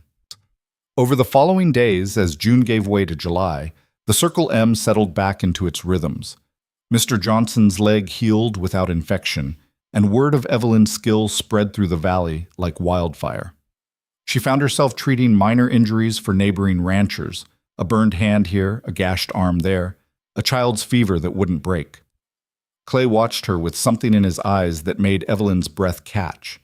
He'd started finding excuses to be near her, helping her reorganize the medicine supplies she'd accumulated, riding with her when she made house calls, sitting at the kitchen table while she prepared remedies from herbs she'd begun growing in a small garden behind her cabin. They were dancing around something neither of them was ready to name. But it was there, growing stronger with each passing day, each shared glance, each moment when their hands brushed and neither pulled away. Then, on a Friday night in mid-July, everything changed. Evelyn woke to the sound of gunfire. She bolted upright in bed, her heart hammering, as 3 sharp cracks split the darkness. Shouts followed, men's voices, angry and afraid. Through her window, she could see the orange glow of fire. The barn was burning. Evelyn grabbed her wrapper and ran barefoot across the yard. Men were everywhere, the ranch hands rushing from the bunkhouse, Jake shouting orders, Clay running toward the barn with a bucket. But even as they organized to fight the fire, more shots rang out from the darkness beyond the corrals. "Get down!" Clay roared, and Evelyn dropped to her knees in the dirt as a bullet whined past her head. This wasn't an accident. This was an attack. Jake appeared at her side, his face grim in the firelight. "Get to the house, Miss Hart. Bar the doors, and don't come out for anyone but me or the boss." "But now!" Evelyn ran for the main house, her wrapper billowing behind her. She made it through the door and slammed it shut, throwing the heavy bar into place. Through the windows, she could see the battle unfolding in the yard. The barn was fully engulfed now, flames leaping into the night sky. The ranch hands were fighting the fire while simultaneously trying to protect themselves from whoever was shooting from the darkness. Clay was in the thick of it, shouting orders, directing the bucket brigade, his rifle in hand. As Evelyn watched, he fired 3 shots toward the tree line, and she heard a man's cry of pain. The rustlers. It had to be. They'd come back, and this time they weren't just stealing cattle. They were trying to burn the Circle M to the ground. Evelyn's hands clenched into fists. She thought about the rifle she'd seen in Clay's study, about the bullets in the drawer. She thought about standing here uselessly while the men risked their lives to protect the ranch. Then she thought about Philadelphia, about being helpless, about letting things happen to her instead of taking control. She moved to the study, found the rifle, checked that it was loaded. She'd never fired a gun in her life, but she'd watched the men practice, had seen how they held the weapons, how they aimed. How hard could it be? Evelyn returned to the front window, opened it just enough to rest the rifle barrel on the sill, and waited. In the firelight, she could see shadows moving at the edge of the tree line, men on horseback, circling like wolves. One of them broke from cover, riding hard toward the barn, with what looked like another torch in his hand. Evelyn tracked him with the rifle, her breath steady despite the fear clawing at her chest. She squeezed the trigger. The recoil nearly knocked her backwards, and the shot went wide. But it was close enough that the rider's horse reared and bolted, throwing its rider. The man scrambled to his feet and ran back toward the trees, abandoning his torch. Clay's head whipped around, searching for the source of the shot. When he saw Evelyn in the window with the rifle, his face went through a rapid series of emotions: shock, fear, anger, and something that might have been pride. "Get away from that window!" he roared. Evelyn ignored him. She reloaded and waited for another target. The attack lasted for what felt like hours, but was probably only 20 minutes.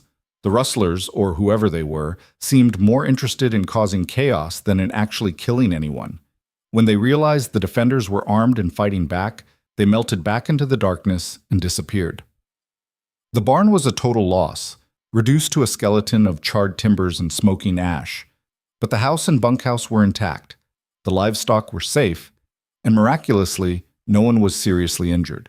As dawn broke gray and smoky over the Circle M, Clay climbed the porch steps and pushed through the front door. His face was black with soot, his eyes red from smoke, and his expression was thunderous. "What?" he said with dangerous quiet. "Did you think you were doing with that rifle?" Evelyn set the weapon down carefully and met his gaze. "I was protecting my home." "You're—" Clay stopped, his jaw working. "You could have been killed. So could you. So could Jake, or Tom, or any of the others. At least I was behind cover. You don't know how to shoot." "I learned." Evelyn gestured to the window. "I hit what I was aiming at, didn't I?" "You got lucky." "No." Evelyn stepped closer to him, close enough to see the fear beneath his anger. I made a choice to stand and fight instead of hiding, to protect what matters instead of letting someone else do all the work. Her voice softened. You've taught me that, Clay. You and this ranch, and these men who've treated me like I belong here. I wasn't going to cower inside while all of you risked everything.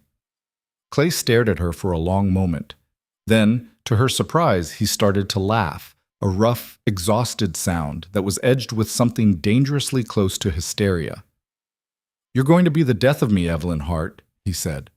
Then his hands came up to cup her face, his thumbs brushing soot from her cheeks. You're the bravest, most stubborn, most amazing woman I've ever met. Evelyn's breath caught. Clay, I love you, he said, the words rough but certain. I didn't mean to. Didn't plan to. But somewhere between watching you save Tom's life and seeing you face down Silas's sister and finding you at my window with a rifle you barely know how to shoot, I fell in love with you. The world seemed to stop. In the distance, Evelyn could hear the men talking, could smell the acrid smoke from the ruined barn. But all of that faded into insignificance compared to the look in Clay's eyes. I'm your employee, she whispered. To hell with the contract. To hell with what's proper or sensible or any of it. Clay's forehead rested against hers. I want you here, Evelyn. Not as my housekeeper. As my partner. My wife. The woman who stands beside me and refuses to back down even when any sane person would run. Clay, Evelyn's voice broke. I'm afraid. So am I. Loving someone means giving them the power to destroy you. I learned that when I lost Sarah. His hands tightened on her face. But I'd rather have one day loving you than a lifetime playing it safe. Evelyn looked at this man who'd saved her from humiliation, who'd given her work and dignity and a place to belong. This rough-edged rancher who read poetry at night and fought for what was his and looked at her like she was something precious and rare. I love you too, she said, and felt the truth of it settle into her bones. I think I have for weeks. I was just too scared to admit it. Clay kissed her then, and it tasted like smoke and sweat and promise. It was nothing like the chaste kisses Evelyn had imagined sharing with Silas, nothing like the careful romance of Philadelphia courtships. It was real and raw, and absolutely right. When they finally pulled apart, the sun was rising over the mountains, painting the smoke-stained sky in shades of gold and pink. The Circle M was damaged but not broken. The rustlers would probably come again. There would be more fights, more struggles, more moments of fear and uncertainty. But as Evelyn stood in Clay's arms and watched the new day dawn, she knew that whatever came next, they would face it together. And that was worth everything. The kiss still burned on Evelyn's lips when reality crashed back in with the sound of Jake's boots on the porch steps. Clay pulled back, his hands lingering on her face for one more heartbeat before he stepped away, putting a respectable distance between them just as the foreman pushed through the door. Jake's weathered face was grim, his eyes red-rimmed from smoke. We got tracks, boss. 4 riders, maybe 5, headed west toward Blackwater Canyon. They left in a hurry after Miss Hart took that shot. Clay's expression shifted instantly from tender to tactical. How long ago? Maybe 20 minutes, but they got a good lead on us. Jake paused, his gaze flicking between Clay and Evelyn with barely concealed curiosity. Tom and Pete are ready to ride if you want to go after them. Danny's watching the horses. No. Clay's voice was flat, final. We're not riding into an ambush in unfamiliar territory with exhausted men and horses. That's exactly what they'd want. But boss, if we let them get away, they'll come back, I know that. Clay moved to the window, staring out at the smoking ruins of his barn. But I'm done playing their game, Jake. It's time we changed the rules. Evelyn watched him, saw the way his shoulders were set, the hard line of his jaw. This was the Clay Maddox the Valley whispered about, the man who'd built a failing ranch into something formidable through sheer determination and strategic brilliance. What do you want to do? Jake asked. I want to know who's behind this. The rustling, the attack, all of it. Clay turned back to face them. This isn't just random theft anymore. This is personal. Someone wants to drive me out of business, burn me down to nothing. I need to know who and why. You think it's Crowell? Jake's voice was carefully neutral. The question hung in the air like gun smoke. Evelyn's stomach clenched as she thought about Silas's cold eyes, Prudence's barely concealed malice, the way they'd looked at her with such contempt in the store. I think Silas has the most to gain if the independent ranchers fail, Clay said slowly.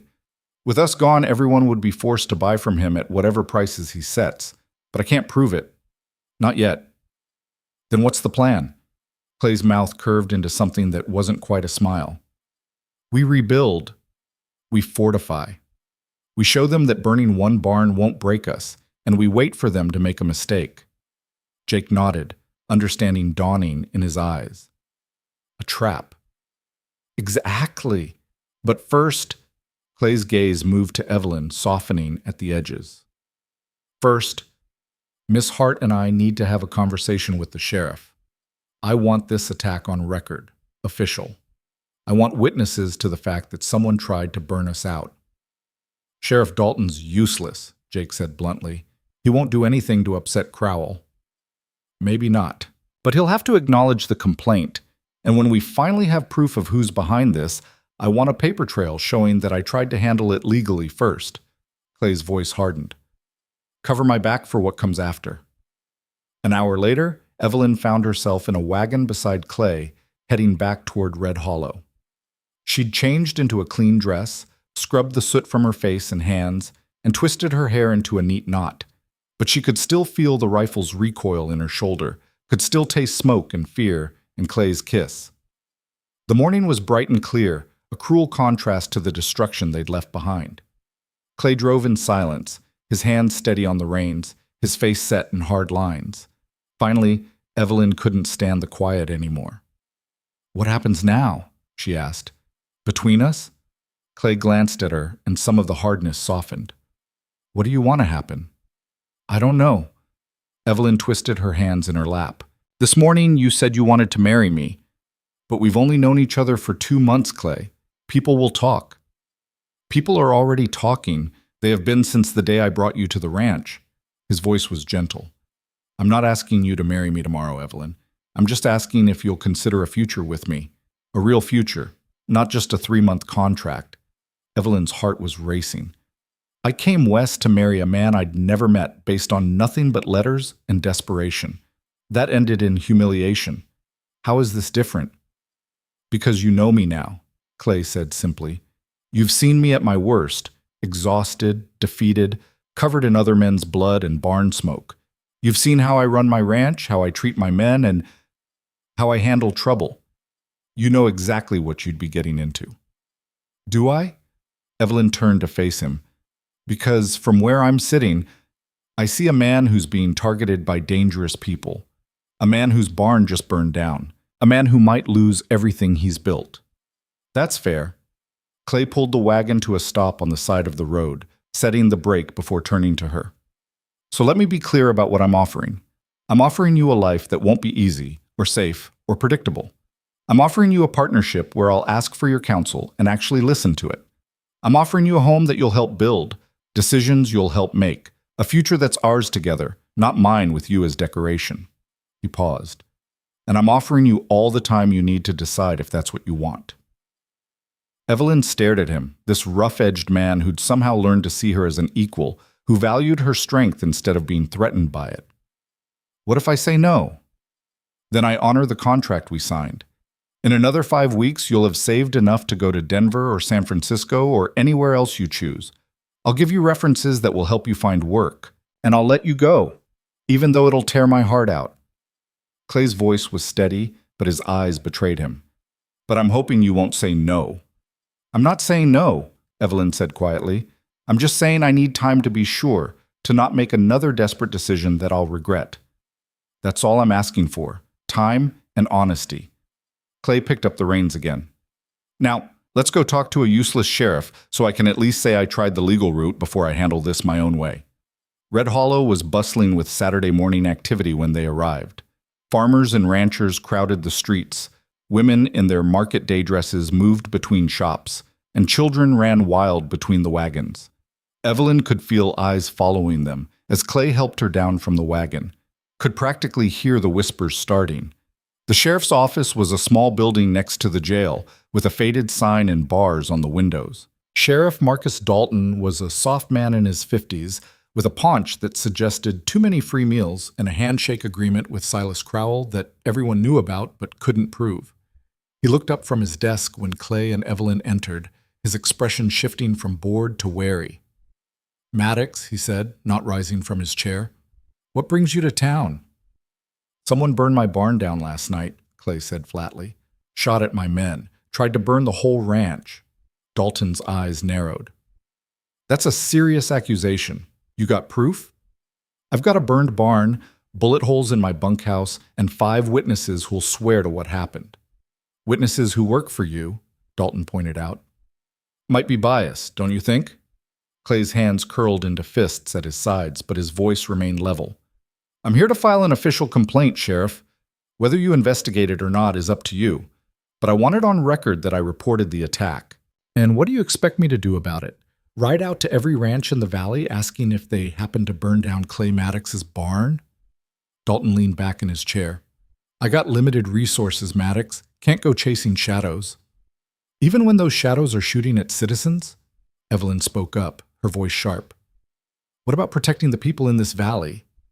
Dalton's gaze slid to her, and something unpleasant flickered in his eyes. "Miss Hart, isn't it? Heard you're working for Maddox now. Heard a lot of things about that arrangement, actually." The implication was clear and disgusting. Before Evelyn could respond, Clay moved, not violently, but with controlled purpose. He placed both hands on Dalton's desk and leaned forward until they were nearly nose to nose. "You can refuse to investigate," Clay said, his voice deadly quiet. "You can sit in this office and do nothing while people try to burn me out. But you will speak to Miss Hart with respect, or you and I are going to have a different kind of conversation. Are we clear?" Dalton's face went red, then pale. "That sounds like a threat, Maddox. It's a promise. File my complaint or don't, but choose your next words carefully." For a long moment, the two men stared at each other. Then Dalton reached for a piece of paper with shaking hands. "I'll file the complaint," he muttered, "but don't expect miracles. Probably just drifters passing through, long gone by now." "Of course," Clay said, straightening. "Because that's the easy answer, isn't it? Blame it on drifters and do nothing." They left the sheriff's office with a receipt for the complaint and nothing else. Outside, Evelyn could see the tension in Clay's shoulders, the way his jaw was locked tight. "That was pointless," she said. "No, it was necessary. Now, when I handle this myself, no one can say I didn't try legal channels first." Clay helped her back into the wagon. "There's one more stop I need to make. You can wait here if you'd rather not be part of it." "Where are you going?" "Crowell's store." Evelyn's stomach clenched, but she lifted her chin. "I'm coming with you." The Crowell General Store was crowded with Saturday shoppers when they entered. Conversations died as people noticed Clay and Evelyn, replaced by whispers that followed them through the aisles like a cold wind. Silas was behind the counter, and Prudence was restocking shelves near the back. Silas's face went carefully blank when he saw them. "Maddox, Miss Hart, what can I do for you?" "You can tell me where you were last night," Clay said, his voice carrying through the suddenly silent store. "I was here, in my home behind the store, same as every night." Silas's eyes narrowed. "Why?" "Someone burned my barn down, shot at my men, tried to destroy my ranch." Clay's voice was conversational, but his eyes were ice cold. "Funny timing, don't you think? Just days after you and I had that conversation about ordering supplies from Denver instead of paying your inflated prices." The store had gone completely silent now. Every customer, every clerk was watching with undisguised fascination. "Are you accusing me of something, Maddox?" Silas's voice rose. "Because if you are, you'd better have proof." "I'm not accusing anyone. I'm just making sure everyone knows what happened, that someone is trying to drive me out of business through violence." Clay's gaze swept the store, making eye contact with the watching crowd. "And I'm making it clear that I won't be intimidated. Not by rustlers, not by arson, not by anything. The Circle M isn't going anywhere." "Is that a threat?" Prudence's voice cut across the room like a knife. Clay turned to look at her, his expression hard. "It's a statement of fact, Miss Crowell. Nothing more, nothing less. You come in here disrupting honest business, making wild accusations." "I haven't accused anyone of anything," Clay interrupted. "I've simply stated what happened to my property. If that makes you uncomfortable, perhaps you should ask yourself why." The siblings exchanged a look, quick, furtive, that told Evelyn more than words ever could. They knew something. Maybe not the details, maybe not the names of the men who'd attacked the ranch, but they knew something. Clay saw it too. His eyes narrowed, and for a moment Evelyn thought he might press further. Then he seemed to make a decision. "Come on, Evelyn," he said, offering his arm. We're done here." As they turned to leave, Silas called out, "You're making a mistake, Maddox. Fighting battles you can't win." Clay paused at the door, looking back over his shoulder. "I've won every battle I've fought so far, Crowell. I don't plan to stop now." The ride back to the Circle M was tense and silent. Clay's hands were white-knuckled on the reins, his jaw so tight Evelyn worried he might crack a tooth. She wanted to say something comforting, something wise, but the words stuck in her throat. Finally, as the ranch came into view, Clay spoke. "I shouldn't have taken you in there. That was stupid and reckless." "I chose to go," Evelyn said. "You didn't force me." "Still, if Crowell is behind this, and I think he is, I just painted a bigger target on both our backs." "We were already targets." Evelyn's voice was calm. "From the moment you defended me in that store 2 months ago. From the moment I chose to stay at the Circle M instead of slinking back east. We've been targets all along, Clay. At least now we're facing it head on." Clay pulled the wagon to a stop in the ranch yard and turned to look at her.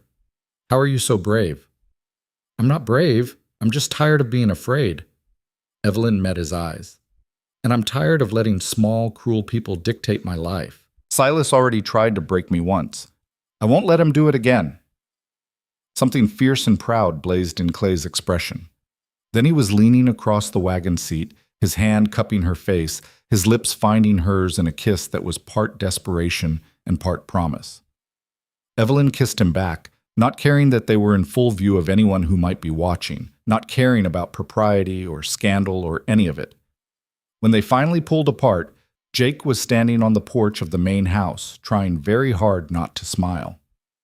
"Hate to interrupt," the foreman called, "but we got company. The Johnsons are here, along with the Petersons and the Weavers. They heard about the fire."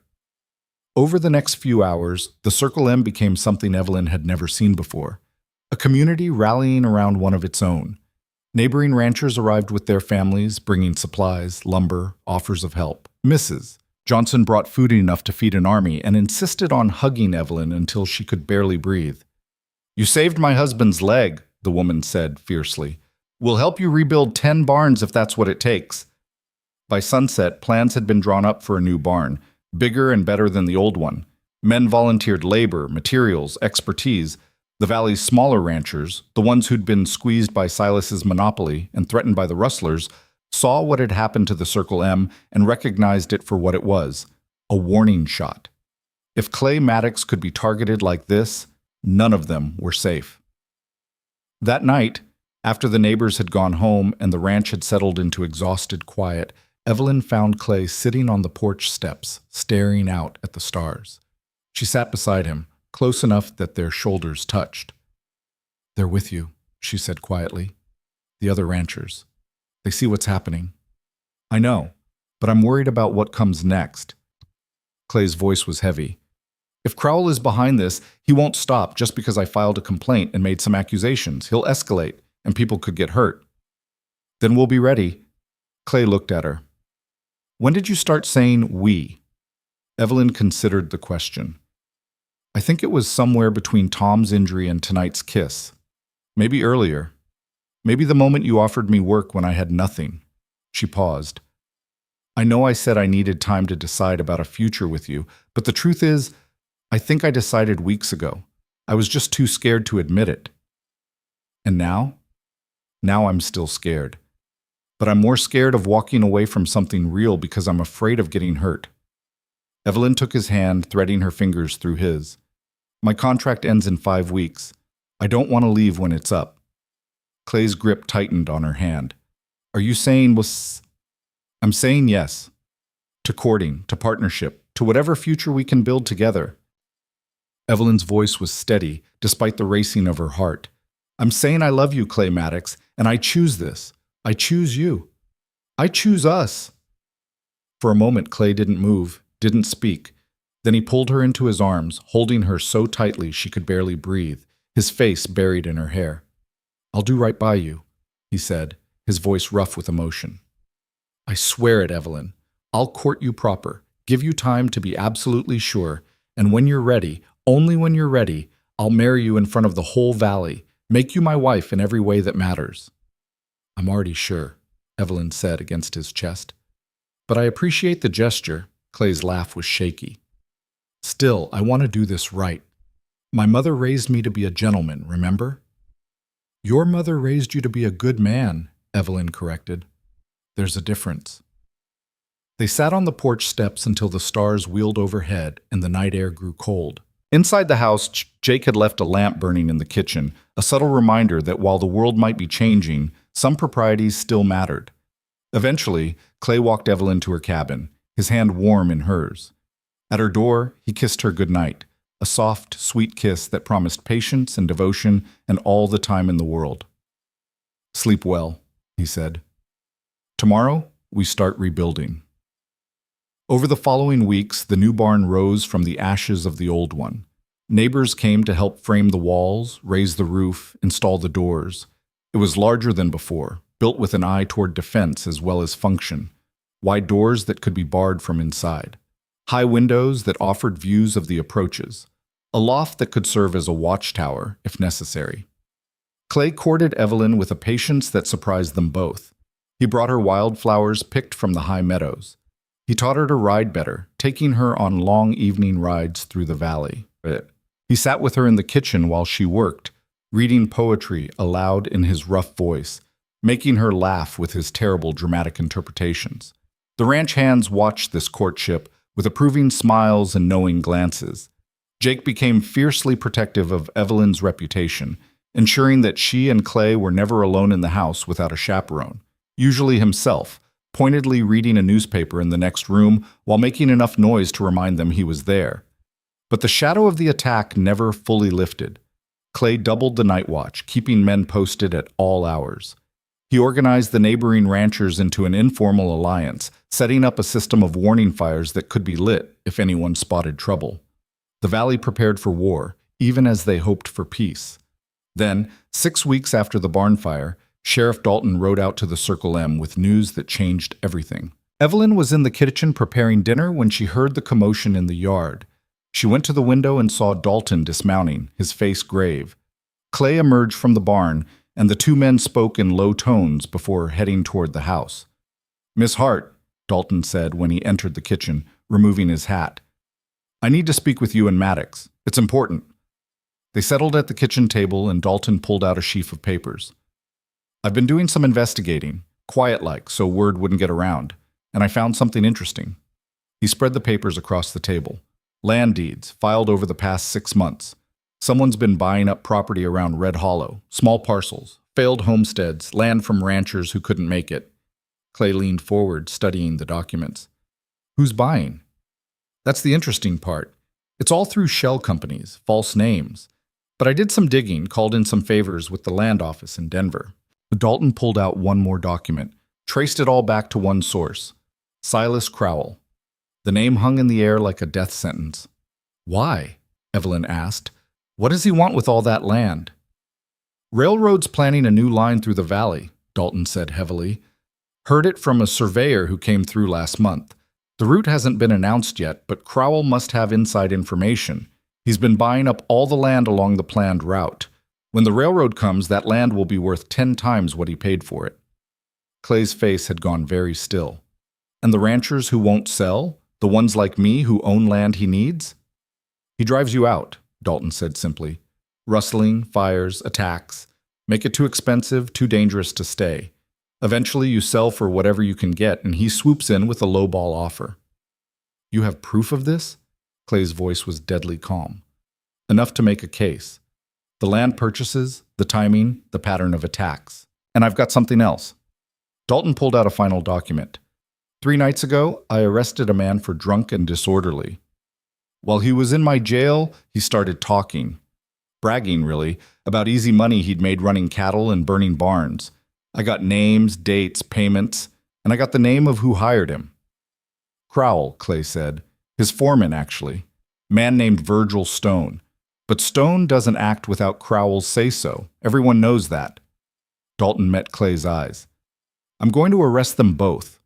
Crowell for conspiracy, Stone for orchestrating the attacks. But I wanted you to know first, you've got a right to see justice done. Evelyn watched emotions play across Clay's face. Satisfaction, vindication, and underneath it all, a weariness that spoke of battles fought and won at great cost. When? Clay asked. Tomorrow morning. I've got deputies coming from Denver to help. We're doing this by the book, legal and proper. Dalton stood, gathering his papers. I wanted to apologize, Maddox, for not acting sooner, for being in Crowell's pocket, but seeing what he did to you, what he was willing to do for money. He shook his head. That's not the law I swore to uphold. Better late than never, I suppose, Clay said, rising to shake the sheriff's hand. Thank you, Marcus. This means a lot. After Dalton left, Clay stood at the window, his back to Evelyn, his shoulders tight with tension. She came to stand beside him, her hand finding his. It's over, she said quietly. You won. Did I? Clay's voice was hollow. My barn's gone. I lost 100 head of cattle. I spent the last 2 months looking over my shoulder, waiting for the next attack. That's not winning, Evelyn. That's just surviving. Sometimes surviving is winning, Evelyn said. Sometimes just refusing to give up when everything's trying to break you is the greatest victory of all.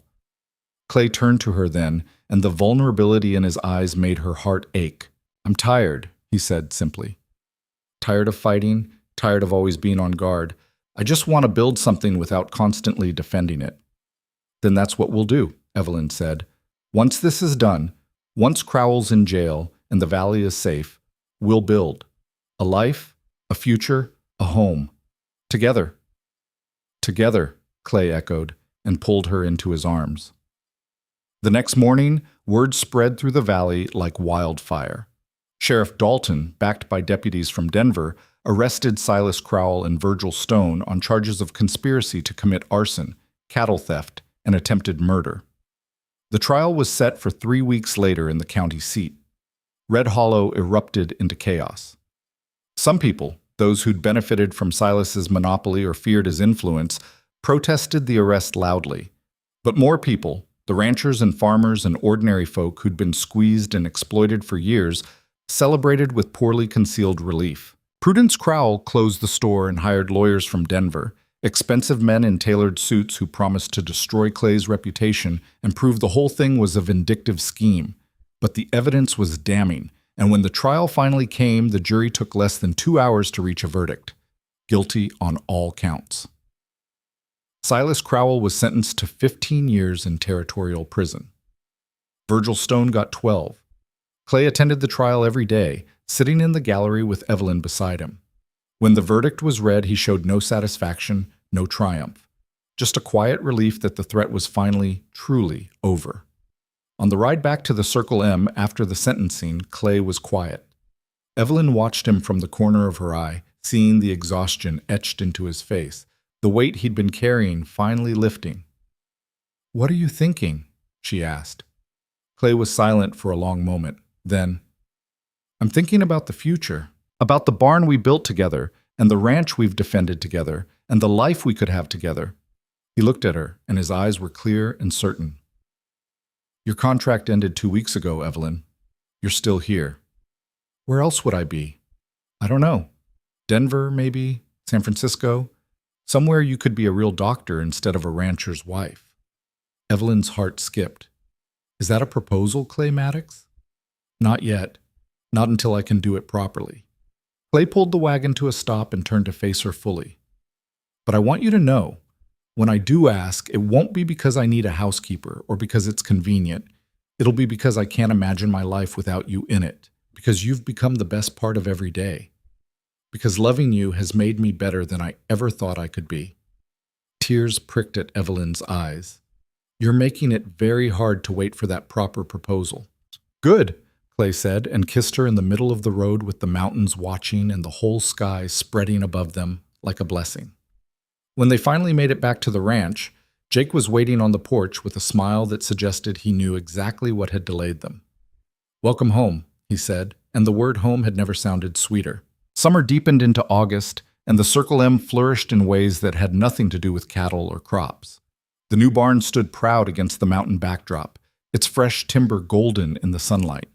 The ranch hands worked with renewed energy, no longer watching the horizon for threats, but instead focused on building something that would last. And Clay courted Evelyn with a patience and thoroughness that made her heart ache in the best possible way.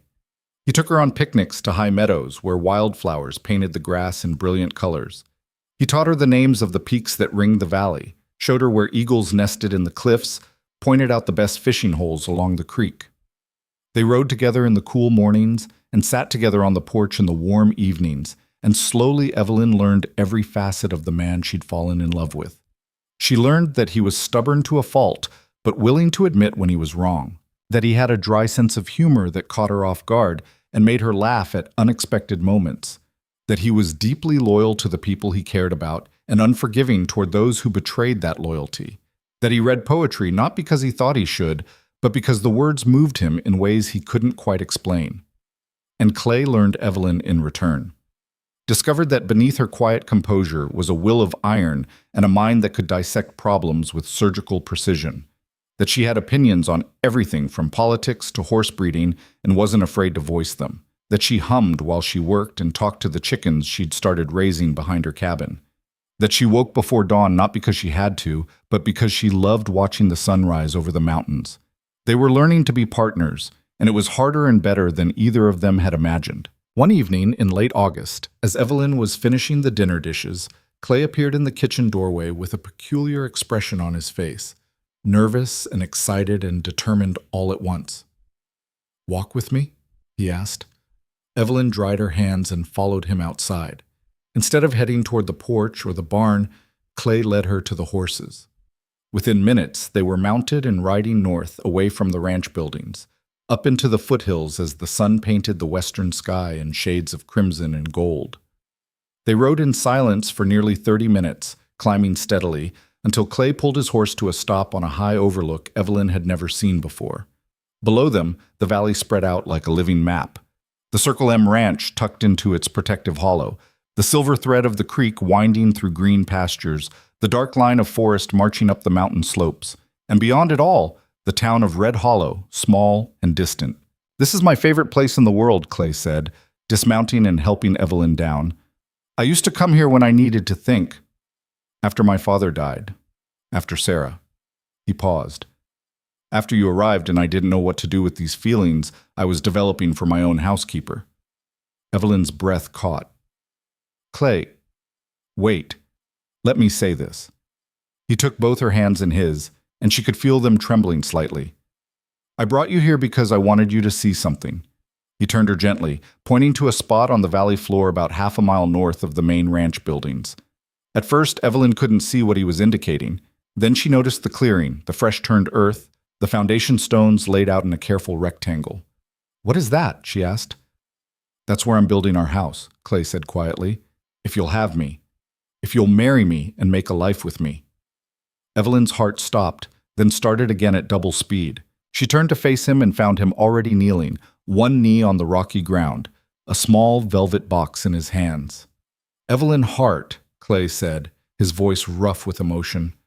"I know this isn't Philadelphia, and I'm not some refined gentleman who can give you the life you were raised for. I'm just a rancher who works too hard and reads poetry badly and doesn't always know the right thing to say. But I love you more than I thought it was possible to love anyone. You're brave and brilliant, and you make me want to be better than I am. And if you'll take a chance on me, I swear I'll spend every day of my life making sure you never regret it." He opened the box, and inside was a ring, a simple gold band set with a single sapphire that caught the dying light and threw it back in shades of deep blue. "This was my mother's ring," Clay said. "My father gave it to her when they married. She wore it for 40 years, through drought and hardship and loss. And she told me before she died that I should give it to a woman who had her strength, a woman who could weather any storm and come out stronger." His eyes met Evelyn's. "That's you, Evelyn. You're the strongest person I've ever known. Will you marry me?" Tears were streaming down Evelyn's face, but she was smiling so hard her cheeks hurt. "Yes," she said. "Yes, Clay Maddox, I'll marry you. I'll build a life with you. I'll weather every storm with you. Yes. Clay's face transformed with joy. He stood, sliding the ring onto her finger with shaking hands, and then he was kissing her, deep and desperate and full of promise. Evelyn kissed him back, wrapping her arms around his neck, holding him as tightly as he held her. When they finally pulled apart, both breathing hard, the sun had set, and the first stars were appearing overhead. "I'm building you a home," Clay said, his forehead resting against hers. "Not just fixing up the old ranch house, but building something new. Something that's ours, not mine, or my father's, or anyone else's. A place we can fill with children and laughter, and a future I almost gave up hoping for." Evelyn pulled back just enough to see his face. "Children? If you want them. If not, that's all right too. I just want you, Evelyn, however you come, whatever you want our life to look like." "I want children," Evelyn said, and felt the truth of it settle in her chest. "I want to fill that house with noise and chaos and love. I want to build something that lasts." "Then that's what we'll do." They rode back to the ranch in the darkness, the sapphire ring catching starlight on Evelyn's finger. When they arrived, Jake and the ranch hands were waiting on the porch, their faces expectant. "Well," Jake asked, his weathered face breaking into a grin, "do we have a wedding to plan, or what?" Clay looked at Evelyn, and she nodded. "We're getting married," he announced, and the ranch erupted in cheers. The news spread through the valley faster than a summer wildfire. Within days, everyone from Red Hollow to the far ranches knew that Clay Maddox and Evelyn Hart were to be married. The response was overwhelmingly positive. The ranchers who'd come to respect Evelyn's medical skills and admire her courage were thrilled. The women who'd initially judged her as a desperate mail-order bride had softened after seeing how she'd transformed the Circle M and stood beside Clay through the troubles. Even Mrs. Johnson, who'd become something of a friend to Evelyn, declared that it was the best news the valley had heard in years, and immediately began organizing a community celebration. But not everyone was pleased. Prudence Crowell, bitter over her brother's imprisonment and the closure of the store, spread vicious gossip through town. She whispered that Evelyn had planned the whole thing from the beginning, that she'd manipulated Clay, that she was a gold digger who'd trapped a grieving widower, that the marriage was scandalous and improper. Evelyn heard the gossip, of course. In a town as small as Red Hollow, nothing stayed secret for long. But instead of shrinking from it, she faced it head on. One Saturday morning, she rode into town alone and walked straight into the General Mercantile that had opened to replace Crowell's store. The place went silent when she entered, every eye turning to watch her. Prudence was there, examining fabric with two other women who'd been part of her gossip circle. Evelyn walked directly to them, her spine straight and her head high. "Miss Crowell," she said, her voice clear and carrying, "I understand you have concerns about my engagement to Mr. Maddox." Prudence's face went red, then pale. "I don't know what you're talking about." "Yes, you do. You've been telling anyone who'll listen that I'm a fortune hunter, that I trapped Clay, that our marriage is somehow improper." Evelyn's voice was calm, almost conversational. "So I'm going to set the record straight, right here, right now, in front of witnesses." The entire store was listening now, not even pretending to shop. "I came to Red Hollow as a mail-order bride," Evelyn continued. "Your brother promised me security and respect, then changed his mind when I became inconvenient. Clay Maddox offered me honest work when I had nowhere else to go. He treated me with dignity when others treated me with contempt. And over the months I've worked at the Circle M, I've fallen in love with a good man who happens to love me in return." She took a step closer to Prudence, and the older woman actually backed away. "I'm not ashamed of how Clay and I met," Evelyn said. "I'm not ashamed of working for my living or of choosing to marry a man who treats me as an equal. And if you have a problem with that, Miss Crowell, I suggest you examine your own conscience. Because the only person who should be ashamed in this room is the woman whose brother tried to destroy good people for profit." The silence that followed was absolute. Then Mrs. Johnson, who'd been shopping in the corner, started clapping. Slowly, others joined in. Not everyone, but enough. Enough to make it clear that Evelyn had more allies than enemies. Prudence's face was purple with rage and humiliation. She grabbed her things and fled the store, the two women who'd been gossiping with her trailing behind uncertainly. After she left, the mercantile owner, a kindly man named Mr. Patterson, who'd always been fair with his prices, approached Evelyn with a smile. "Well said, Miss Hart," he told her. "We're all looking forward to the wedding, and if you need anything, fabric for a dress, supplies for the celebration, you let me know. I'll make sure you get the best prices in the valley." Word of the confrontation spread even faster than the engagement announcement had. By the time Evelyn returned to the Circle M, Clay had already heard 3 different versions of the story. He met her in the ranch yard, his expression a mixture of concern and pride. "Did you really face down Prudence Crowell in front of half the town?" he asked. "I did." "And you told her exactly what you thought of her gossip?" "I did that too." Clay shook his head, that familiar smile tugging at his lips.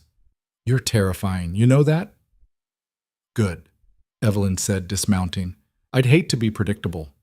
He pulled her into his arms right there in the yard, not caring who saw. "I love you, Evelyn Hart. Your courage, your fire, the way you refuse to let anyone make you feel small." "I learned from the best," she said against his chest. "A certain stubborn rancher who taught me that fighting for what you love is always worth it." The wedding was planned for the first Saturday in October, when the aspens would turn gold and the air would have that perfect autumn crispness. Clay had wanted to marry sooner, but Evelyn insisted on waiting until the new house was finished, or at least habitable. She wanted to wake up in their home as his wife, not as his employee in the old housekeeper's cabin. So the valley rallied once again, this time to help build the Maddox house. Lumber was donated, labor was volunteered, and the structure rose from its foundation with remarkable speed. It wasn't a mansion, just a solid, well-built home with 4 rooms on the main floor and 2 upstairs. But it had large windows to let in the mountain light, a stone fireplace in the main room, a kitchen designed to Evelyn's specifications, and a porch that wrapped around 3 sides. It was perfect. As the house took shape, Evelyn prepared for the wedding. Mrs. Johnson helped her sew a dress from cream-colored silk that Mr. Patterson had ordered special from Denver. It wasn't elaborate. Evelyn had no use for excessive frills, but it was beautiful in its simplicity, with long sleeves and a high collar and delicate embroidery at the cuffs. The ranch hands teased Clay mercilessly about his upcoming nuptials, but their joy for him was genuine. Jake, who'd become something of a father figure to both Clay and Evelyn, took his role as unofficial wedding planner seriously, organizing every detail with military precision. "This is the biggest thing to happen in the valley since the Crowell trial," he declared. "We're going to do it right." 3 days before the wedding, Clay took Evelyn to see the finished house. They rode up in the afternoon, and Evelyn's breath caught when she saw it standing proud against the mountain backdrop. Their house, their future, solid and real and waiting. Clay helped her dismount and led her inside, watching her face as she explored each room. The main room with its massive fireplace and comfortable furniture. The kitchen with its modern stove and deep sink. The bedroom upstairs with windows on 2 sides and a bed that Clay had built himself. "What do you think?" he asked, and she could hear the nervousness in his voice. "I think it's home," Evelyn said, and watched his face light up with relief and joy. That night, Clay gave her a tour of the property around the house. The cleared land where they could plant a garden, the small barn for their personal horses, the path that led down to the creek. As they walked, he shared his vision for the future. "I'm thinking we could expand the medical work you've been doing," he said. "Maybe build a small clinic here, closer to town than the main ranch, somewhere people could come for treatment without having to ride all the way out to the Circle M." Evelyn stared at him. "A clinic? Clay, that would cost—" "We can afford it. With Crowell's store closed, I've been buying supplies at fair prices for the first time in years. The ranch is profitable again, and more importantly, the valley needs someone with your skills. People are already calling you Doc Hart. Might as well make it official."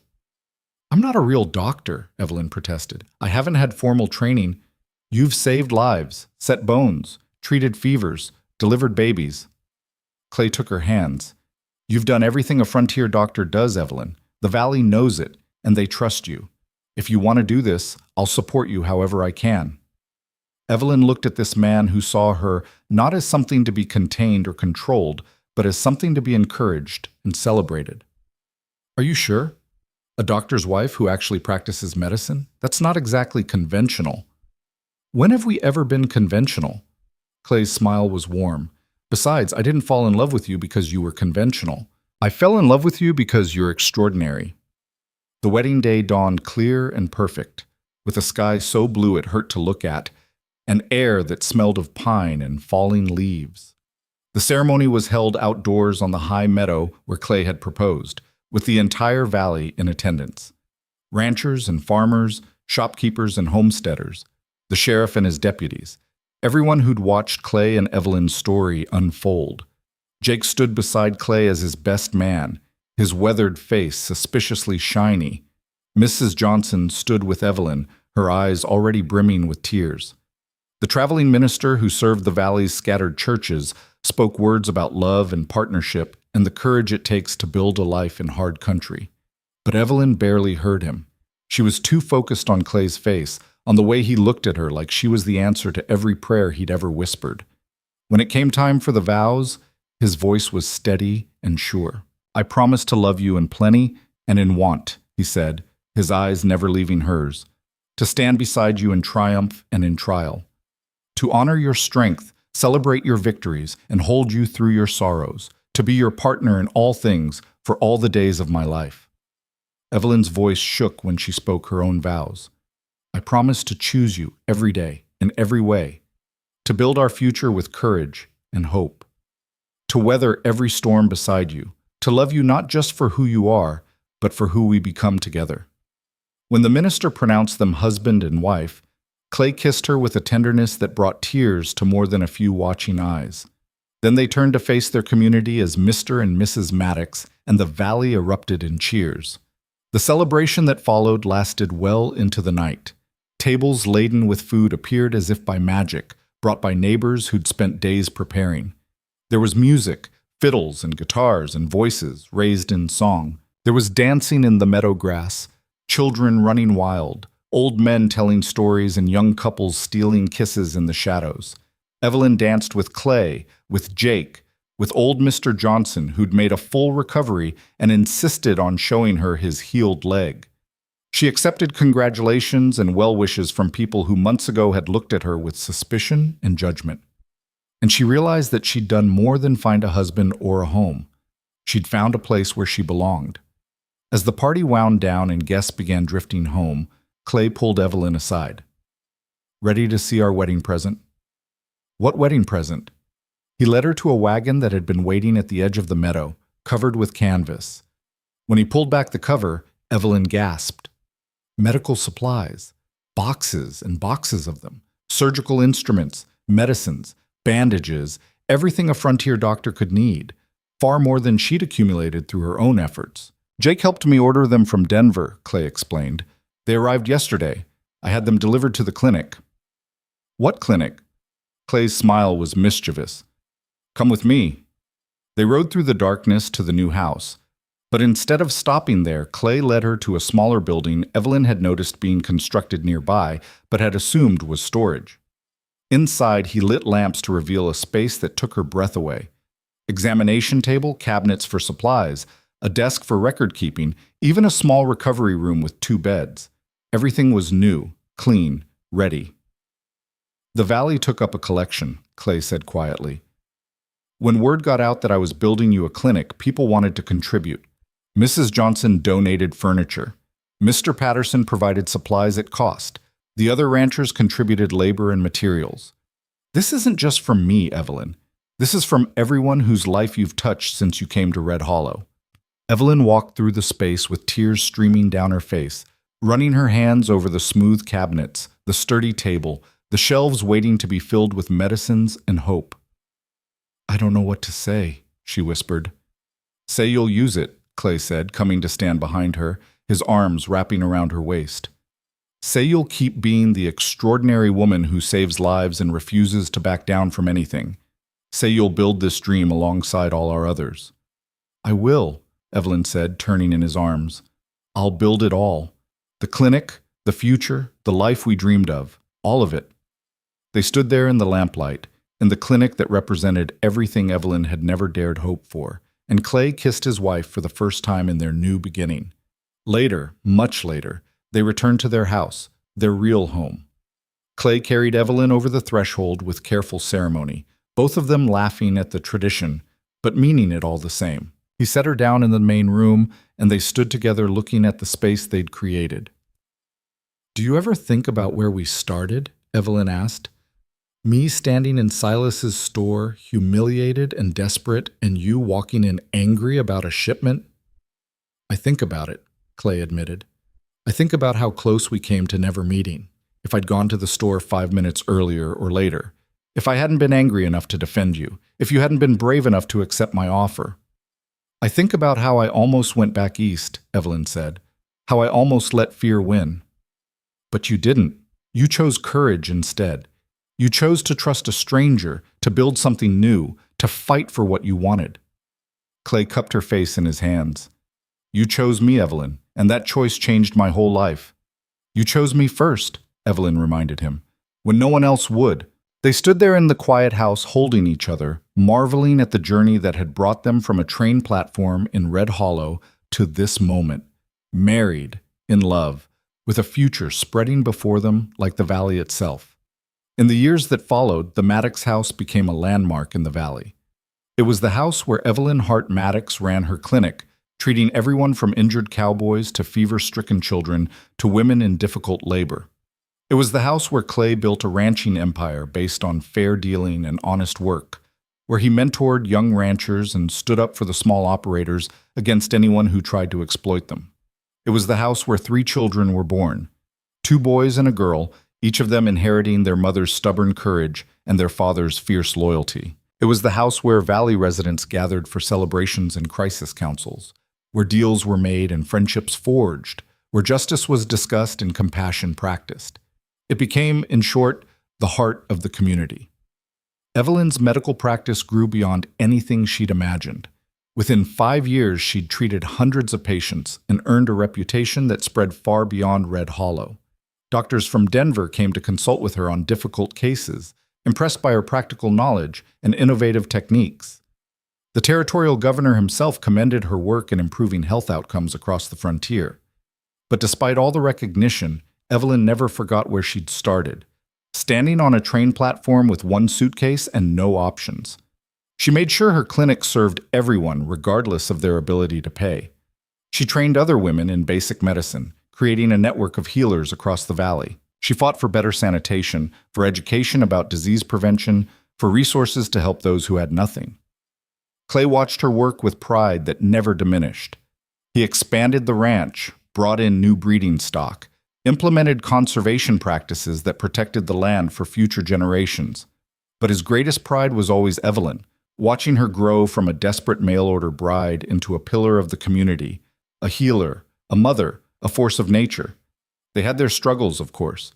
No marriage is perfect, no life free from difficulty. There were droughts that tested the ranch, illnesses that tested Evelyn's skills, economic downturns that tested their resilience. They lost Clay's beloved horse to age and Jake to illness, and grieved together. They argued about money and child rearing and where to expand the ranch operations. But through it all, they chose each other. Every single day, they chose partnership over pride, communication over silence, forgiveness over resentment. They built a marriage that was as solid as the house they lived in, as enduring as the mountains that watched over them. 20 years after Evelyn first stepped off that train in Red Hollow, she stood on the porch of her home and watched the sun set over the valley. Her hair showed threads of silver now, and laugh lines creased the corners of her eyes. Her hands, scarred from years of medical work and ranch labor, rested on the porch railing. Clay came to stand beside her, his own hair more gray than dark now, his body bearing the marks of hard work and harder weather, but his eyes were the same storm gray that had caught her attention all those years ago, and when he looked at her, they still held that same fierce tenderness. "What are you thinking about?" he asked. "I'm thinking about the girl who got off the train that day," Evelyn said.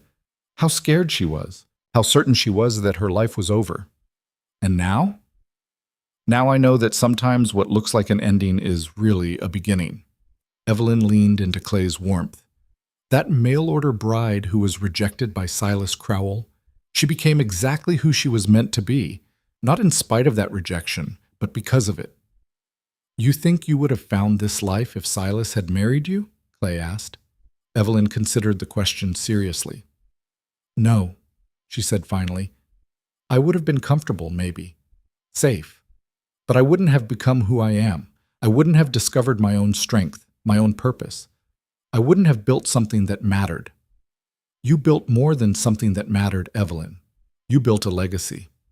She looked out at the valley, at the town of Red Hollow growing in the distance, at the other ranches dotting the landscape, at the clinic that bore her name and served the community she loved. Their oldest son was running the day-to-day operations of the Circle M now, implementing new ideas while honoring old traditions.